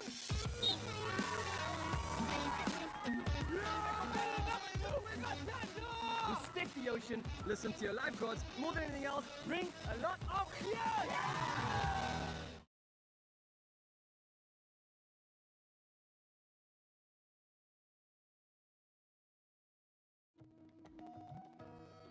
We got all the flags for the junior men. We got the beach sprint finales for the senior and junior ladies. And of course we got the junior men who've still got a few items to go on their program. They're busy still going through the rescue tube, rescue eliminators. They've got, and then they'll have their final, and they'll have then moved to the beach for to the DHL Flags Arena for the Flags Championships. Stanford, I'm back down at the sprint track, and got to tell you that the excitement is building here because we've got all the finals happening now for the ladies from under 15s through to under 17s, under 19s, and then open. And we're going to see who the fastest ladies on the beach are. I think we have got a few of our junior competitors racing in the seniors as well, so it's going to be interesting to see how they manage that. But finals are going to happen shortly. Our referee, our judge, is going to call our finalists to the line, and they're going to make their way down to the bottom of the beach. We can see who they are, and then they're going to run back. They're running with the wind, so that is certainly going to help them get their way down the beach as they run with the wind. And some interesting things about to happen here in the beach sprint. Right now, the ladies are getting ready. I think it's the under 15 beach sprint. And we have got an interesting situation here. That, let's look at the camera there. You got such a beautiful camera face. So come stand next to me. Just need to make sure that the mic can still get the receiver. So you said there's an interesting situation. What's the interesting situation? So the situation is the club that you cannot pronounce. So the club is from Cornwall in the UK, not Wales. We're not Welsh, jeez.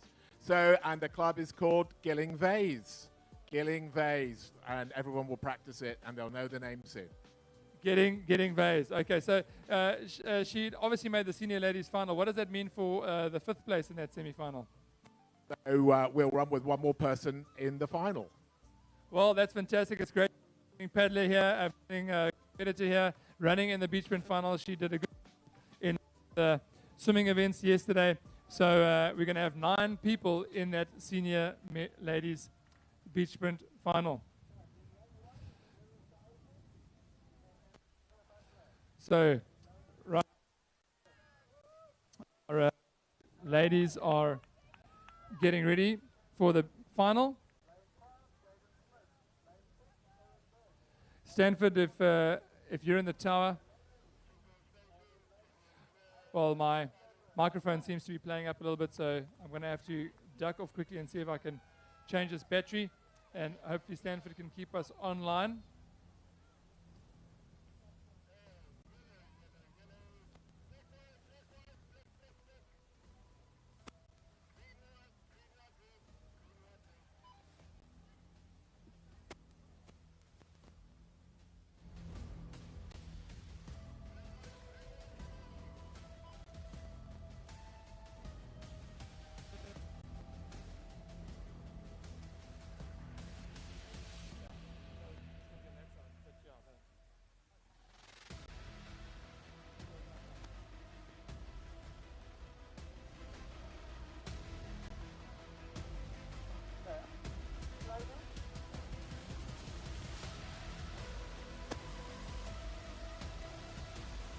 Right. On the line now, we have the under 15 ladies beach sprint final. Anastasia Butler, the silent assassin from Fishhook. Anna Holland, also from Fishhook. Hannah Taylor from Big Bay. Tana McKinney from Durban Surf. Jaden Smith from Schlonga Rocks. Erin Burke from Big Bay. 2 girls from Big Bay here. Anna Lalo from Llandudno, and Eve Abrams, the Sunray, from Clifton. Right, folks, it's the under 15 final. Junior ladies beach sprint finale. We'll introduce them closest to the water. In the blue vest, it's Anastasia Butler of Fishhook. Start walking down, Anastasia. Off you go, Anastasia. Start walking to the start. Alongside her, Anna Holland of Fishhook in the bright lime green vest. Alongside her for Big Bay is Hannah Taylor in the purple vest. Then it's Tana McKinley of Durban Surf in red. Jalen Smith of Umhlanga Rocks in the pink. Erin Burke of Big Bay in the bright orange vest. Alongside her, Anats Leilu of Llandudno in purple. And closest to the tents in the colours of Clifton, the royal blue vest, it's Eve Abrahams. Well, Stanford, these girls all would have run against each other last year, in their last year of nippers. This is their first year of Lifesavers. Many of them did the nippers last year. And Eve Abrahams certainly has got to be a favourite here, as is Anastasia Butler from Fishhook. But don't write off the upcountry clubs in the beach sprint, especially we know Umhlanga Rocks and Clifton have been doing a lot of work on their running, but Umhlanga Rocks is in there. Hannah Burke very quick across the beach. This is going to be a very close race, Stanford. Well, this is going to be the first championships for quite a few of these girls, as you said, David. And we've just got the two Natalians in the lineup, Jaden Smith from Umhlanga, Tanner McKinley of Durban Surf. The rest of them all from the Western Cape, and they've all probably know each other's capabilities after going through the Western Cape champs, and they've got a nice flat sprint track ahead for them. Well, this is definitely not the first time that these girls have run against each other. So they know each other's strengths, they know each other's weaknesses. What do you think this tailwind is going to throw into the mix here, Stanford? Well, it certainly is going to be on their tail because it's coming from more from the south at the moment. So it'll blow them towards the finish line. And I think it's going to drop off just now, but it's certainly unexpected, this little brisk southerly wind that's coming through.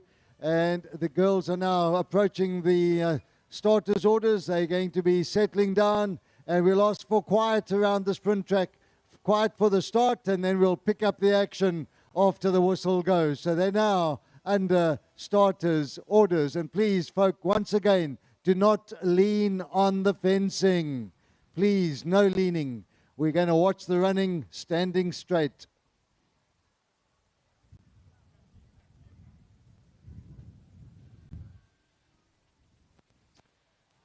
The under-15 girls beach sprint now under starters' orders.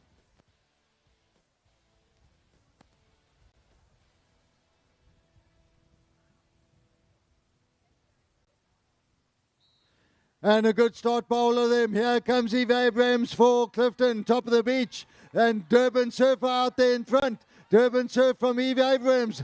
Clifton's going to win it. They're going to win it comfortably. Eve Abrams runs away. And Durban Surf second. And then looks like Big Bay will get third in the bright orange vest. But that was Eve Abrams from the start. Well, Stanford, that was an incredible run there by Eve Abrams. I thought that before the start, if you had a high cadence, high leg cadence, that this tailwind was going to help, and that certainly pushed her along. Eve Abrams, an emphatic victory there in the under-15 girls beach sprint. Durban Surf, Tanner McKinney, great run by her to wrap up the second place there, and it looks like the third place went the way of Erin Burke from Big Bay. So great run there by those ladies. Well done, ladies, and a fantastic run there in your beach sprint.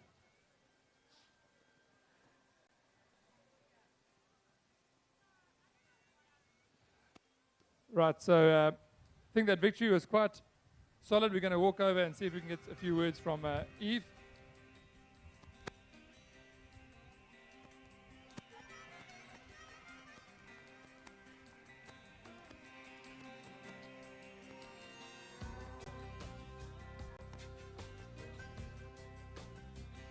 Right, so I'm standing here with Eve Abrams. Eve, I hope you don't mind being on the live stream and on the PA at the same time. It's might be a little bit awkward, and they're still obviously conferring with the finishers there. So, but we're going to interview anyway. Tell us about your run there. How were you feeling before the race, and how were you feeling about the competition that you had today? Honestly, I felt kind of nervous. Felt like I was going to vomit a little bit, but honestly, just seeing everyone on the line, standing there with me, I was really excited to be competing with them. Yeah. Well, judging by the smile, you can see why I call it the Sunray from Strandfontein, now from Clifton. You made the change to Clifton. Tell us about that change. It was a big change, but luckily I had smiles and everyone welcoming me, and I had lots of friends there, so I'm really grateful that everyone's just welcomed me pretty easily. So yeah. And what do you have to say about the field that you had lined up next to you here today? I mean, it was an incredible field to run against. I mean, I ran against all these girls before. I mean, they're absolutely amazing competitors. Anastasia Butler, I love her. She's just always there, always supporting Erin Burke, always there. So I'm happy with the girls that will line up next to me. I'm happy for them, and I'm grateful to have them there on the line with me. Well, ladies and gentlemen, that is your under-15 ladies beach sprint winner. It's Eve Abrams representing Clifton, and getting a round of applause from her competitors and everyone else. And as soon as we know the second and third place, we're going to grab a few words from them as well. And right now, let's...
Second place to Team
Behind me is the start of the under 15 men's surf swim, and we can see that the tide has dropped just enough for them to have to navigate those potholes, not enough for them to be able to do a straight dive into the water. They had to get across those potholes, and they are now busy wading across that sandbank.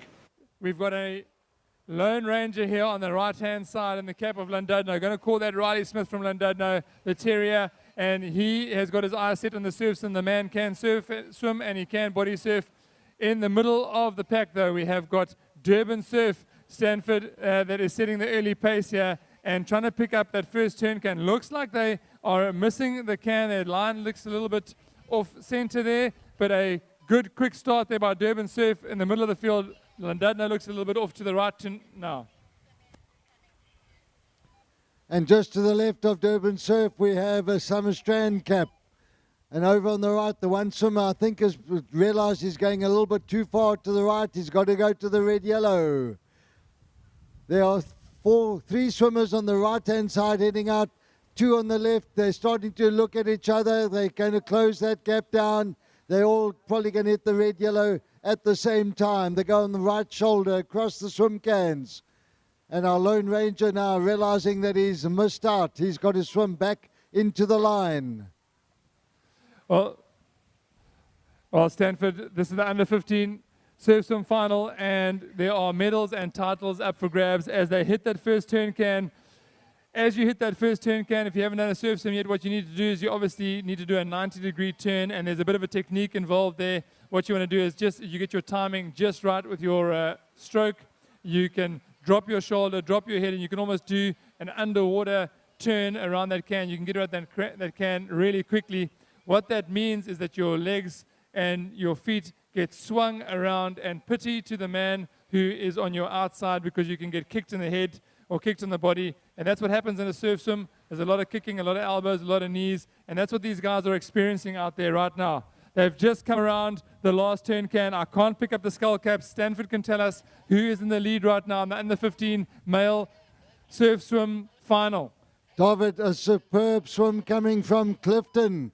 They came on the outside. They came around the race leader, which looked like a Summer Strand cap, but now it's a Clifton cap that's gone to the front. They've got Summer Strand on their right ankles. We've got a Umhlanga Rocks cap coming up onto them. We've got a group of three that are breaking well clear. But as we've seen earlier, now it all goes down to the finish line. This is the early stages. But Clifton are setting the pace, and they're setting at a very fast pace. Yeah, Clifton, right now, Summer Strand, and Umhlanga in the top three. Right now, Clifton have said that they want to take this race back home to Fourth Beach, and he is swimming like he means it. He's looking behind. Look at him looking underneath his shoulder, looking back, trying to see if he can pick up a wave. All he can see is the Summer Strand competitor on his feet. He can't see a wave. There's a Summer Strand competitor on his left-hand side. There is, looks like an Umhlanga Rocks competitor on his right-hand side, and a little bit of a wave picking up. Stanford, this might change things up. It's certainly going to change, and it's not a Summer Strand cap, it's Woodridge. Woodridge in the top three. The club celebrating their 50 years this year. And here they come across the channel. There's the little shore break. Can the Clifton get it? Yes, they do. They fight their way onto it. This will bring them to a gold medal. They've just got to get through the little gully. Here comes Woodridge for silver medal. And it's Umhlanga in bronze. But here comes Clifton with a great swim. Well done, Clifton. Well done, Woodridge in second. And a strong finish by Umhlanga in the third. Well, Stanford, what an incredible swim there by that Clifton man. Taking the surf swim by the scruff of the neck. A beautiful wave right at the end there. Keep swimming on the wind. Here comes Llandudno for a fourth place. Great swim by them. Woodridge going to grab a fifth off Kings Beach. These guys are running hard and swimming hard for their clubs. Some points to still run for. 6th, 7th, 8th, and 9th and 10th. Points up for the clubs. We're going to see if we can talk to the winner. Stanford, we're going to see if we can talk to the winner. So let's see if we can find them. But right now, the under 15s have to go to their beach flags. So straight from the swim to the beach flags. Right, under 15 junior men, flags, competitors. The top competitors in the flags finale, please report to the marshing area. We'll go back to David and our Clifton champion. Well, Stanford, we're going to want our under 15 surf swim title holder to just introduce himself to the camera and to the crowd. I'm Troy McWilliam and I'm from Clifton. Troy.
Under 19 junior men, your surf swim now marshalling, almost at final call time.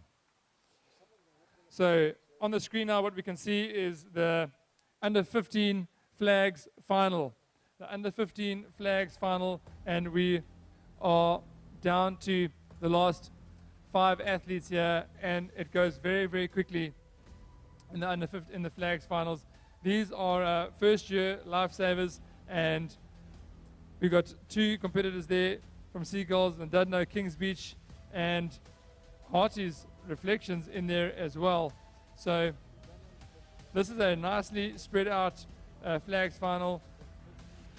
We have got 5 left, 2 more runs until we get to the medal standings, and now it is starting to get tense. These boys will be very, very close. There'll be nothing in it between them, and the level is going to be very, very similar. Our finalists in the under 17 junior men's flags, please report to the flags marshalling area. Under 19 junior men's surf swim final call. So while we're waiting for the under 19 surf swimmers, we can see our under 15 flags boys just getting ready for the starters. They're busy setting the flags. These boys are preparing their pads or the base that they're going to start off from. What's important here is not to take a step forward when you do your push-up. Basically, you go from a push-up position, and you don't want to be pushing yourself forward. You want to be pushing yourself back. You don't want to be losing a step.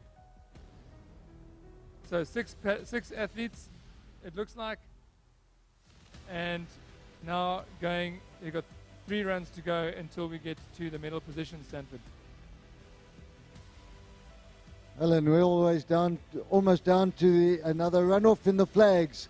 Some of you might be wondering, why do they scan every competitor? It's part of the safety check. We count them when they go in, we double check when they come out.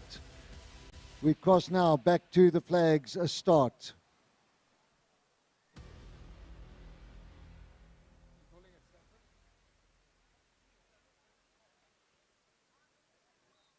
Up they go for the flags. 6 runners, 5 batons. We'll pick up on that a bit later. Under 19 junior men now prepare for their surf swim, the final water event of their program today. And looks like a bit of drama at the end of the flags. Oh, 2 men not looking happy. Kings Beach. Yeah, Stanford flags is definitely one of your more physical events in life-saving. We saw an incredible run there by Alex Sawyer from Big Bay, and certainly looking like he is one of our pre-event favorites. Kings Beach there is that Firon Jones just sitting down, might have got a bit of a hit there on his knee or his ankle. We are making our way through this, the under 15 flags final. We say goodbye to Brainerd Lee from Marlin. He is in 6th place and picking up some valuable points there for his club.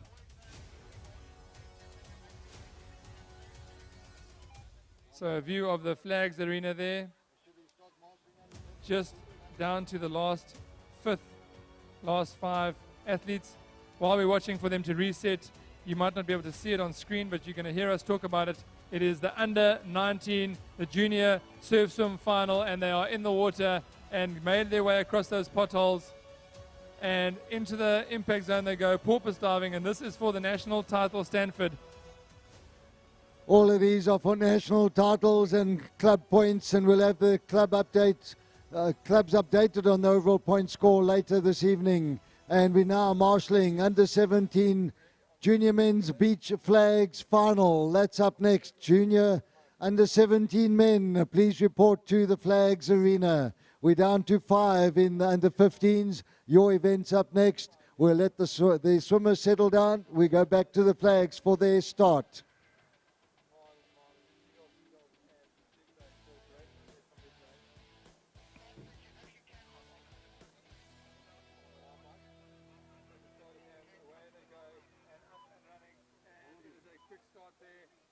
Once again,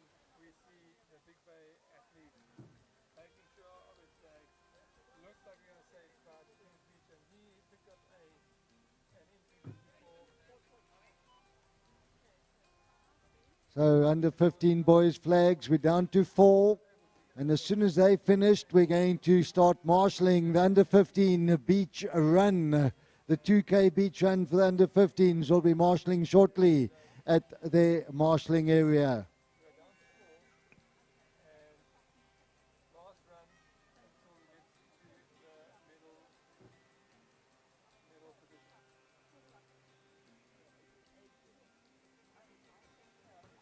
Under 19 surf swim, and it's the yellow cap of Summerstrand.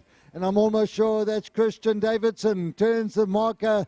He's heading back to the beach. There's a wave building up behind him. A little bit of a swell. There's some swells coming on the horizon. This will help them all the way back to the beach. They're going to get pushed by each swell. We'll keep an eye on the flag so we don't disturb them. But it looks like Summerstrand leading in this under 19 surf swim. There's a nice little swell coming up behind him.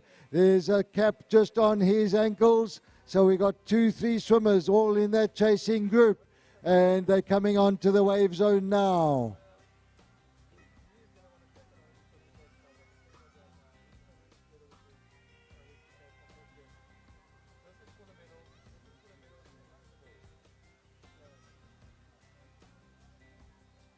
Up they go.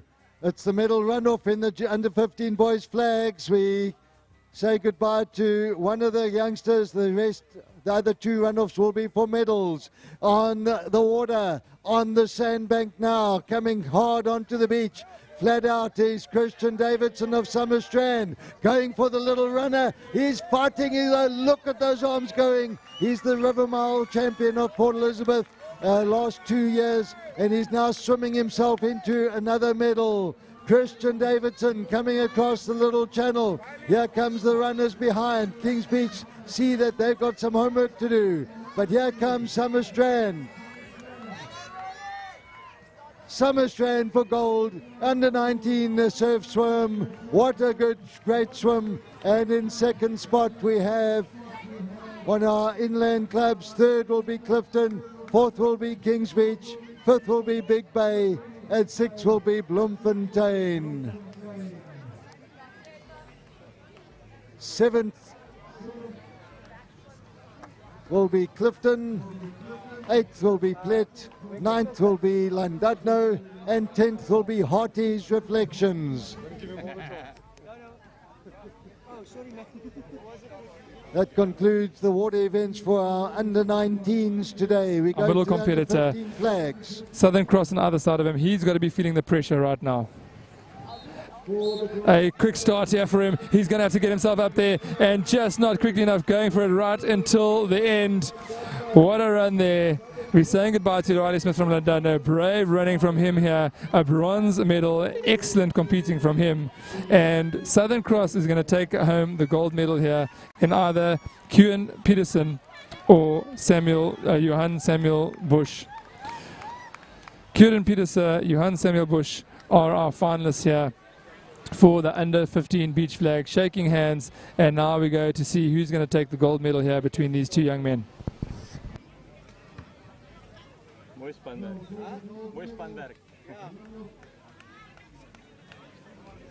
Yeah, I'll be the fast start.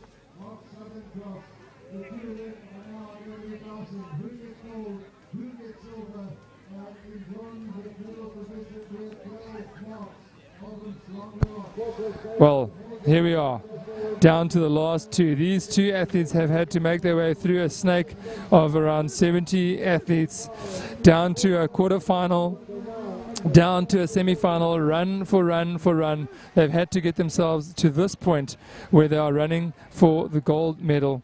It's their first year in surf lifesaving, under 15s, and we can see the officials now trying to make sure that they are lined up straight. Their feet have to be in line. Their hands have to be underneath their chins. Shoulders out wide under starters orders. Heads down they go. Up and away they go. And they are running hard. And they are running far straight. And that is too close to call. No celebrations there because they are teammates. But look at that. Gold medal going the way. I think that's Kewan Peterson and Samuel Johann Samuel Busch coming in second place. Excellent running there by those under 15s. That was the under 15s beach flags, and we will now look forward to the under 17 male beach flags.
Start line, and we'll start the under 17 boys flags. Marshalling now the under 19 flags finalists. Please report to your marshalling area. Down at the start line, the under 15 boys beach run. You are up next. Under 15 beach run. It'll be to the harbour wall and back.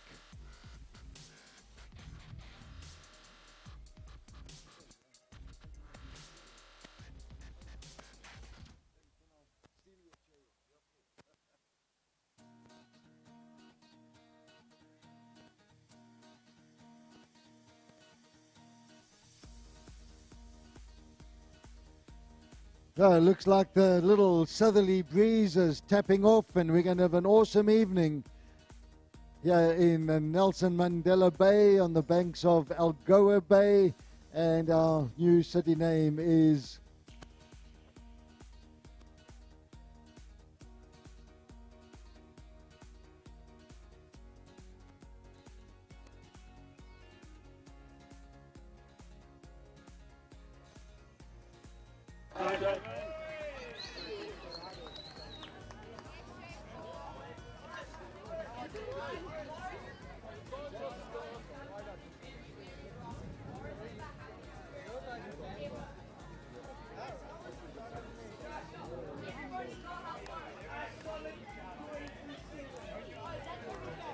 always great to see some of the older members of the different clubs and host club. Peter Douglas with his wife Val coming down to visit their children and grandchildren on the beach. Welcome Peter and Val. And we have also Woodridge having their 50-year anniversary at the clubhouse later this evening. The under 17 boys flags have started. The under 15 boys beach run is now marshalling on the start line. And under 19 junior men's flags, please report to your marshalling area. It's a busy end to day number 2. Prize givings will start as soon as everything's up in place, and hopefully between 5:30 and 5:45.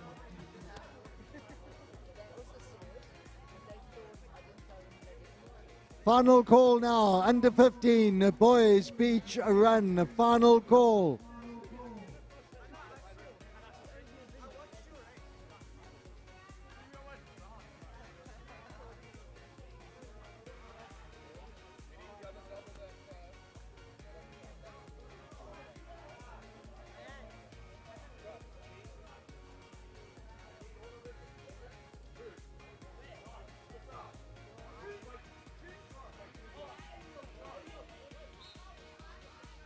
In beach flags, and it is good running there by Milnerton and Big Bay on the far side, and certainly the gauntlet has been thrown down that the battle lines have been drawn, and I can't believe what I'm seeing, but it's Tijn van Achtenberg in the flags final as well. Just saw him win the surf swim, and here he is in the flags final. So that was one of the runs in the under 17 beach flags. We're going to see if we can catch up with our under 15 flags winners.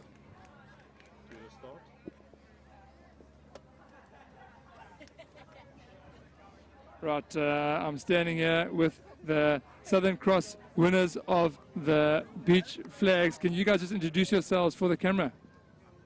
My name is Johan Bush. I'm from Southern Cross. My name is Kevin Peters. I'm also from Southern Cross. Now tell me, boys, what was the color medal there? Because you guys were so close together, it was difficult to say. It looks like it was a gold and a silver for both of you. Yeah, you got gold, I got silver. Now tell me, how does it feel to win the gold? Yo, feels nice, very nice. And tell me, what was going through your mind when when the two of you, obviously the two Southern Crosses together, running against Llandudno, Big Bay. Was it you that had the run-off against Big Bay, against Alex? Tell me about that run. Yeah, he passed me. It was a very hard run. And you both got your hands on the flags, then what happened? I just hold the flag. And that was what we planned, to take him out like that. All right, well, your tactics coming into play here, and you've walked away with a gold and a silver medal. Those are your medal winners from Southern Cross. It's Johan Bush and Kevin Peters. And so how's it to all the people? This is live, eh? The whole world is watching you guys. There we go. Well done. You can't see me.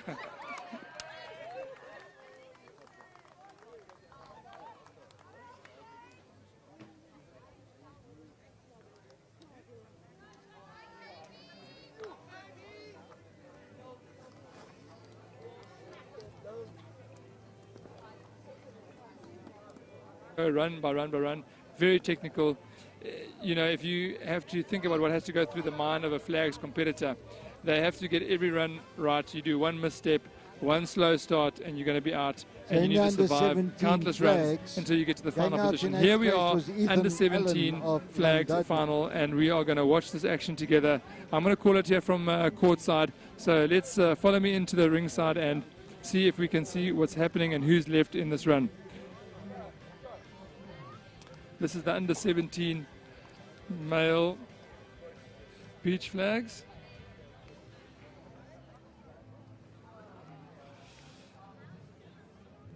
Right, we've got Kings Beach, we've got Milnerton, Kings Beach, Clifton, Big Bay. These guys need to have their feet in one line. They need to be perpendicular to their start line. They can't be at an angle. They need to have their shoulders out in line with their elbows out in line with their shoulders, hands underneath their chin, heads up, heads down. They blow the whistle, and up and away they go. Milnerton and Big Bay looking oh so comfortable here. Oh, so comfortable there for Milnerton and Big Bay. We're going to say goodbye to Kings Beach. Brave running there from our Kings Beach competitor. And we are down to the final four. This is the medal run. Who is going to win a medal?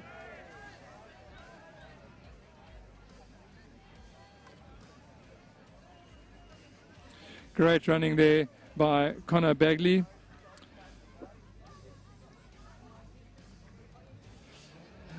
Connor Bagley taking the 5th spot there, and now we are down to the last four.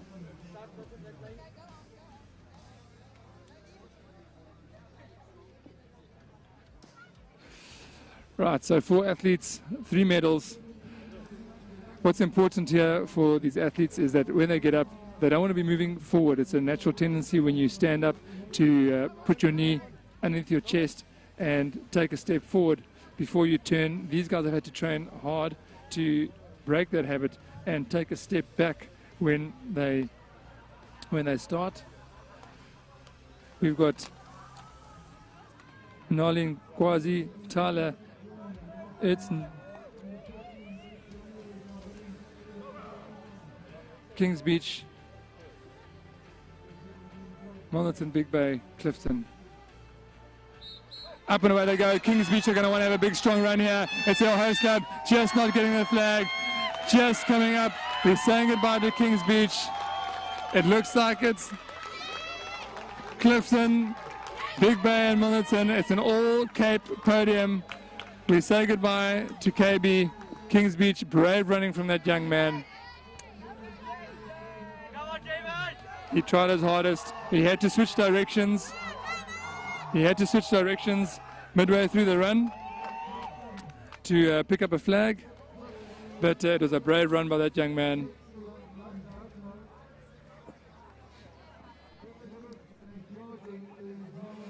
As we reset the last three.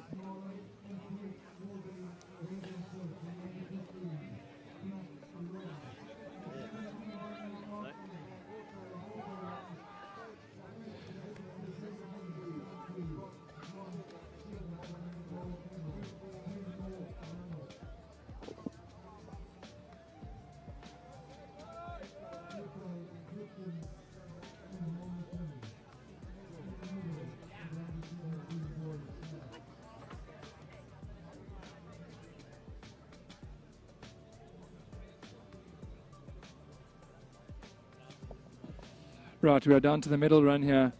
Heads up, heads down. Away they go. And it's Clifton, Big Bay, Milnerton. Big Bay is going to get up, and Milnerton doesn't even have to dive. We say goodbye to Clifton.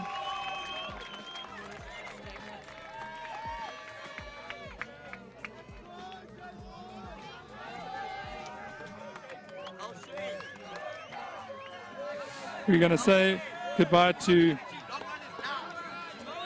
well, we've got Jake Hutton and Jarvin Presence. Great running there by Clifton. Shane Edwards, well done, bud. Great running, and off he goes. Couldn't even stop for an interview. He's got to go and do his long run now. Under 17 long run. Hopefully trying to pick up another medal there. Well, it is for the gold medal. It's between the neighbouring clubs of Milnerton and Big Bay. These clubs are just a few kilometres apart. They both have a fantastic view of one of the most iconic landmarks in the world, Table Mountain. And Big Bay and Milnerton are strong beach clubs. And if you saw the Big Bay beach, you'd be very surprised that they are so good at beach flags. There's sometimes no beach left. The understarters orders. And for the gold medal, up and away they go, shoulder to shoulder, pushing, shoving. Big Bay just gets his shoulder in front of Milnerton. He just got himself one step ahead. A textbook run there.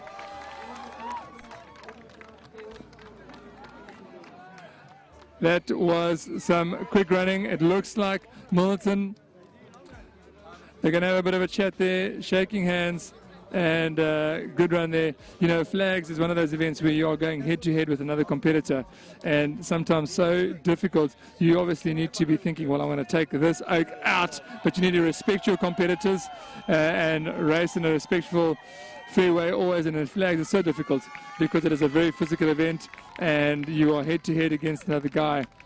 So these guys just going hammer and tongs, and there they are, our medal winners. Right, so I'm going to grab this Big Bay competitor before he hands in his name.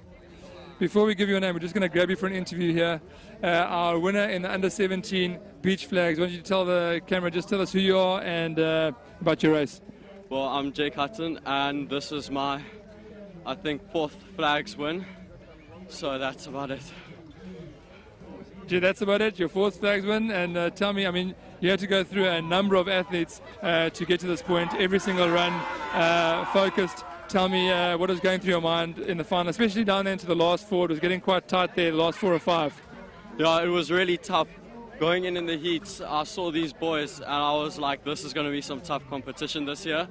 But you just have to keep going through it and keep going on. And that's what I did. Oh, well done, Jake. Big Bay for the win here. Good running there from Jake Hutton, our under-17 gold medal runner. He's got to go and do the long run now. So off you go for the long run. And I think he was hoping that the interview would take a little bit longer so he could miss the long run, but no such luck. And from Milnerton, what excellent running there, great competing there. Tell us who you are and tell us about your race. I'm Jaden Presence from Milnerton. Race really good, Jake. And I've been competing for a while now. And yeah, it's pretty good competition and I was excited for this race, kind of scared, but I did well. Yes. Well, both of you guys got up together at the same time, and it looked like you got one step, just got his shoulder in front of you. Tell us about that moment. What happened there? When I stood up, I felt like I was ahead of him, but he just ran around me. So when I dived, he was around. So like, I couldn't really dive underneath him. But yeah, really happy for him. You know, flag's one of those things where you really have to be able to think fast, think on your feet, obviously, and that's, excuse the pun, but think quickly, and it's over so fast. So did you actually have time to process that moment? Not really. I just saw him in front of me and I was like, I must dive now. And yeah, unfortunately he got the flag, but fortunate for him. But yeah. Well, fortunate for you, you got a silver medal, so well done. Off to the long run. Well, they're your under-17 flags finalists, gold and silver medalists. They're off to the long run now, and now we look ahead to the under-19 flags final.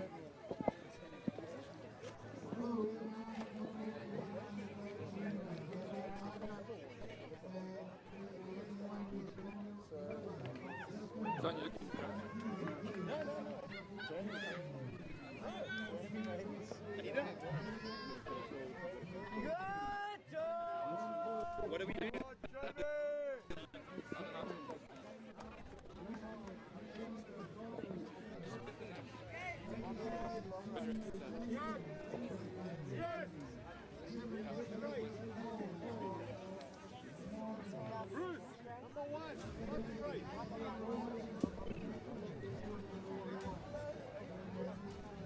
From Big Bay is Dylan Hutton. Those are your 9 competitors in the under-19 men's beach flags now coming under starters' orders. Under-17 beach run is now also coming under starters' orders. The wind has dropped off substantially. The sand's hard. It's the perfect setting. Second, third last event of the championships. The under-17 boys beach run is underway.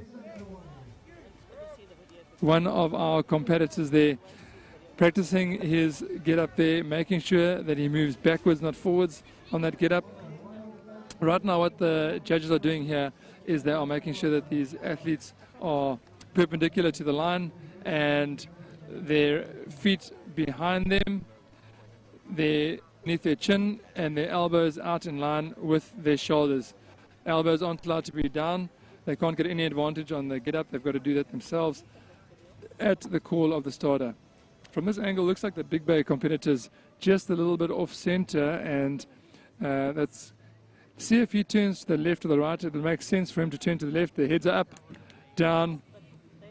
Lane number 9 turns to the left, and that is, he's up and running. But right now, got to tell you, the bottom end of the beach there was very, very tight. Samuel Boyson is looking very, very comfortable here.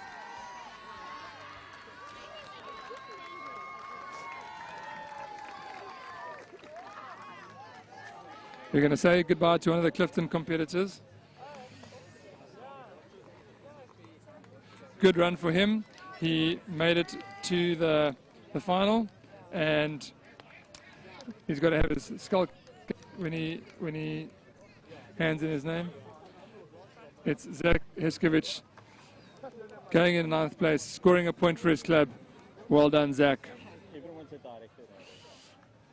Right, so 8 athletes, 7 more runs until we get to the gold medal. 6 more runs until we get to the bronze and silvers.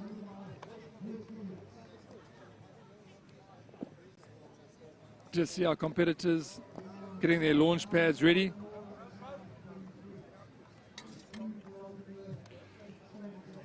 Just trying to see if we can pick up how many athletes we had here in the start.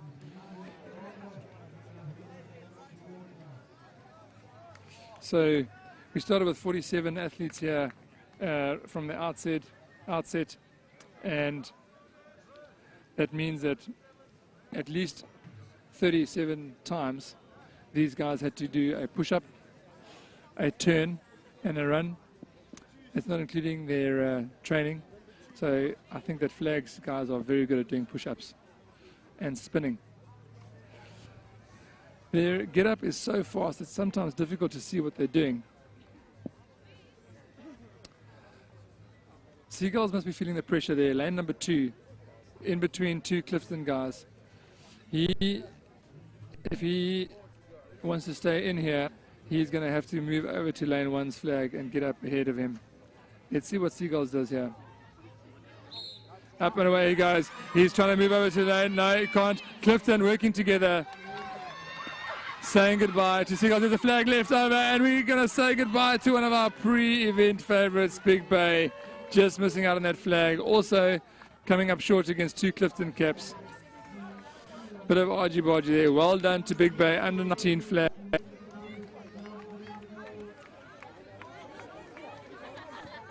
Running across to the beach run now to start the beach run.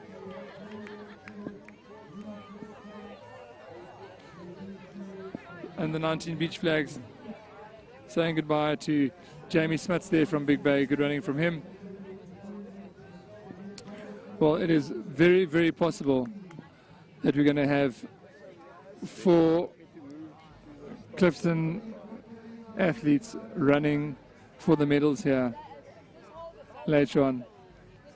And right now, lane number 4, our 4th Clifton competitor, middle of the field, he only has one option, and that is to take out Big Bay. So this is going to be a head-to-head between Big Bay and Clifton.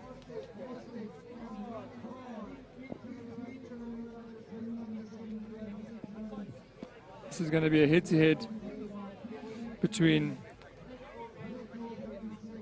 Big Bay, Dylan Hutton, and looks like he's going to be up against Ken Langdon or Eugenie.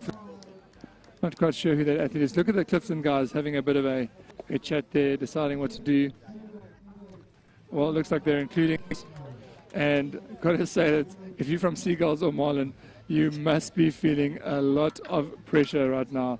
Just asking Dylan to go for the Marlin competitor. There are a lot of tactics that are coming into play here in the under-19 flags final. So if you want to see what's happening, my eyes would be on lane 2 and 3 right now. Big Bay and Marlin. Looks like they're having a bit of a conference there. Perhaps they can't have all 3 those competitors together, so I can see that our judges are busy having a bit of a chat there. And a bit of a conference. Look, I don't know about you, but it looks like someone is about to get a raw deal here. Don't know how often we've had 4 from the same club in a final, but now they are talking. And at this point, you probably want to have your rule book handy, especially if you're, because there's a lot of chatting happening there. And when officials start chatting, judges need to get about to get changed. Right, the message has been sent out, and it looks like someone is going to go and look for a rule book. No. Right, they've sorted it out. 4 Clifton competitors. I don't know about you, but I kind of feel like they are definitely focusing on flags and sprints down on 4th Beach, Clifton. Definitely think that's a focus on them. I probably wager a bit that they probably do train these events, because, come on, how well has this club been doing on the beach the last 2 days? Over all the age groups. Just great to see. Right, they're under starters orders. The pressure is on lane 2 and 3. Up and away they go. Up and away he goes, going for Seagulls actually. Takes out the Seagulls, and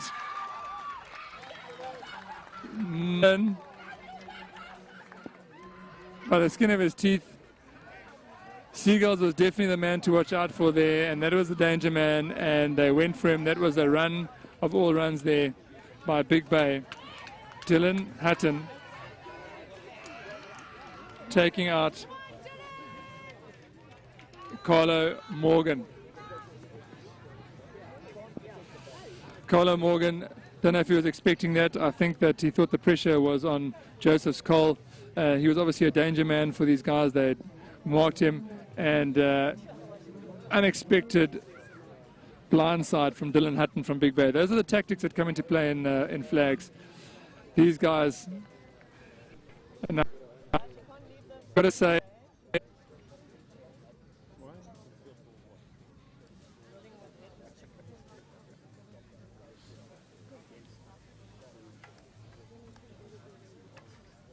team managers, please make sure. I'm going to say that it's going to land on probably lane 6 here. And our Marlon competitor, if he ever wanted to do a brave run, this was going to be it. In the world of sports, they're going to move Useni across. He's a little bit skew, not straight up, not perpendicular to his lane. This is a game of survivor we're watching right now, and I'm going to tell you that Dylan Hatton is a man on a mission here. You need to watch him here in lane 2 and lane 5. Up and away he goes. Dylan Hatton is going to go for one of the Clifton flags. What's it going to be? Dylan Hatton gets it. We're going to say goodbye to one of the Clifton competitors. Hanging in, and Marlon hanging in. We say goodbye to our first Clifton competitor.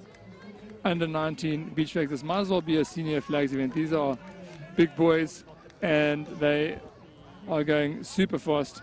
King Langdon, good running by this young man, just coming short there. Joseph's call from Marlon, getting underneath him and getting a flag out from underneath him.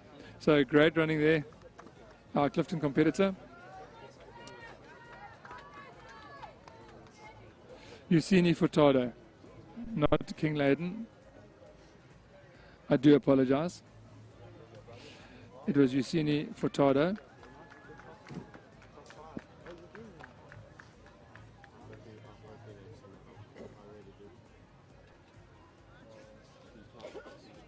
No relation to Nelly.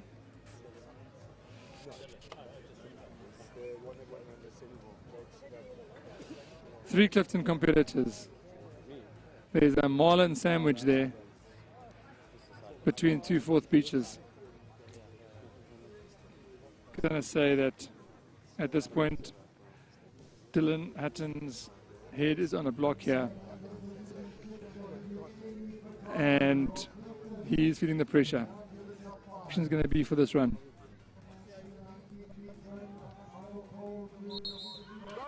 Up and away they go, shoulder to shoulder. Well, Dylan Hatton making sure, saying goodbye to Marlon. How about an all-cape run for the bronze? Great showing there by Joseph Cole from Marlon. Just legs and they get up there. Clifton is looking for a 1-2-3 here. Can Dylan Hatton crash the party?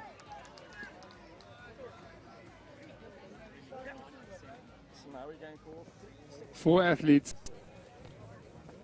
3 steps on the podium.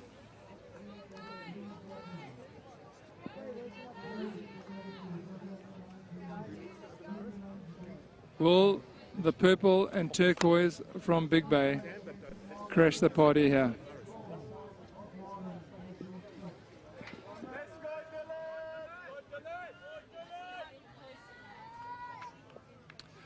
Right, so here we are watching the first medal run for the under-19 beach flags. After this run, we will know who our medalists are going to be. We just don't know the order. If you were Dylan Hatton from Big Bay now, you'd be feeling a lot of pressure. If you want to know people that can handle pressure, then you want to look at the flags competitors. Greg,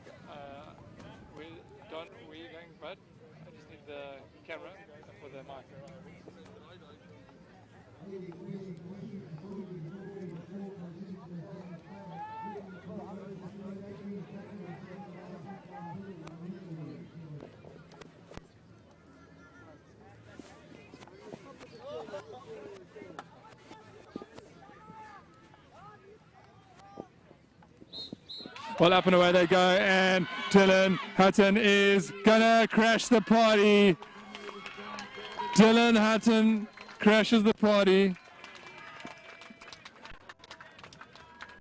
saying goodbye to one of our Clifton competitors. Daniel Libber hanging in there right until the end here.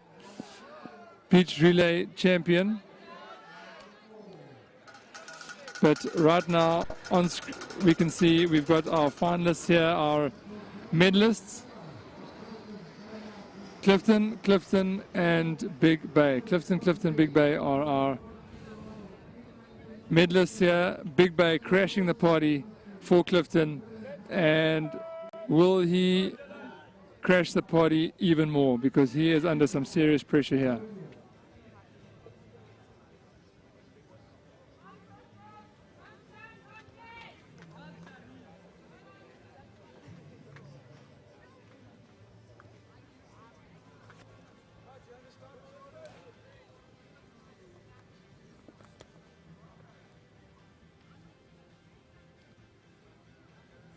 For the medals, the last junior event of the day, second last junior event of the day. Still got the under 19 beach run, but this is for the bronze medal in the under 19s. Up and away they go. Well done, Hutton. Crash the party. He's going to get it. He's going to get his hand on the flag. Just misses out there. It's going to be a Clifton silver run. The hamstring. That is how you want to go out in a blaze of glory, going for it as hard as he can. Going to need some help over the pontoon. Well done to Big Bay. Going to the wrong tent, but that is some pain he's in right now. Going to have to get some medics to just help him out. Something there. Now, not only do you have the disappointment of being run out there, but you also an injury, and the gold medal is going to go the way of Clifton. One of these young men is going to walk away with a gold medal here in the beach flags.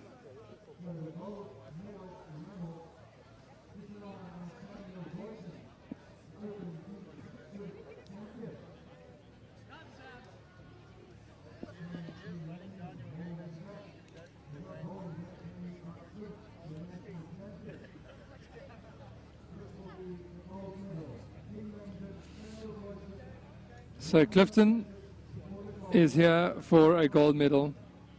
They've definitely got the gold and the silver wrapped up. Excellent points here for the Clifton club. The under starters orders for the gold medal. Heads down, they go. Up and away they run. An excellent start there by Samuel Boyson. Look at him, that wasn't even a sweat broken. Got up, turned around, went for the flag. Samuel Boyson is your under 19 beach flags champion, your under 19 beach sprint champion. Guy is a man on a mission and a future star we are watching here being born on the Flags Arena at the DHL Flags Championship of South Africa.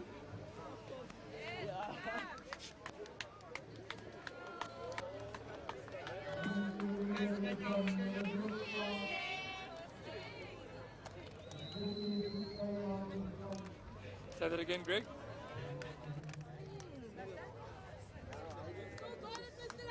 Dan, ja. Daar, kom dan.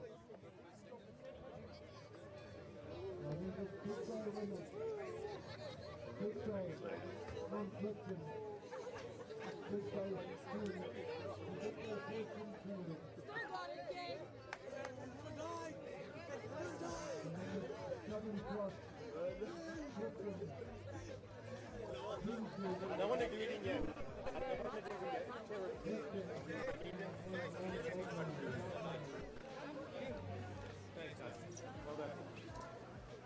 Right, I'm just going to see if I can grab an interview here with our winners from Clifton, Samuel Boyson and King Layden from Clifton. So we standing here just looking to the sun there, guys. Right, well, here we are with gold and silver and under 19 beach flags, and it might have been a junior race, it might as well have been a senior race. I think we've got some future international stars that we are interviewing right here, because that was an incredible final. And I want to just start with the elephant in the room. How about all those Clifton competitors in the final? I think it was really good from Clifton, and we wanted to work together and didn't work out, but we stayed together, me and King. King, tell me, I'm just going to move over to your side here. Tell me, I mean, you obviously had all your teammates with you. Do you feel for the pressure that other competitors were under having so many Clifton guys in the final? Being friends with many other competitors, I realized the pressure that Clifton brings to the party. So it's, yeah, definitely say we did. And then at one point there, I saw you guys having a little bit of a conference. It started getting a little bit awkward, actually, for the other guys. They were sort of like looking at you and you guys having a bit of a chat. I mean, what are you guys talking about there? We're talking about the teamwork, how to work together. Yeah. And that's all he's giving us, guys. Talking about the team working together. That much was pretty clear. No tactics being handed out here by Clifton. Silver medal, King. How does it feel, and how does it stack up to some of your other achievements? This is the furthest I've made it in a national competition. The best I did was third last year, so I'm pretty happy with second. Well done, King.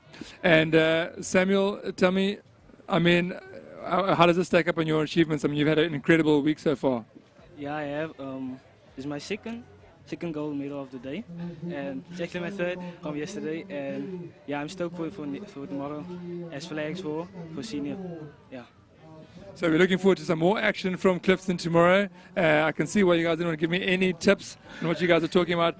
Gold and silver from Clifton, and obviously behind them there's an entire team. I don't know if you can pan here to some of their supporters from Clifton. These guys are here, and not just them, but their teammates are here somewhere. I mean, it wasn't just them first and second, but there was 4 or 5 of them in the final there. We stopped counting at one stage. So that concludes the junior events for the day. They've done all their events, incredible racing that we've watched here throughout our seniors, juniors. It also concludes the second day of the DHL National Lifesaving Championships. It was a great day on the beach, beautiful conditions, excellent racing, and we will see you tomorrow for day 3 on the beach on Kings Beach, Nelson Mandela Bay.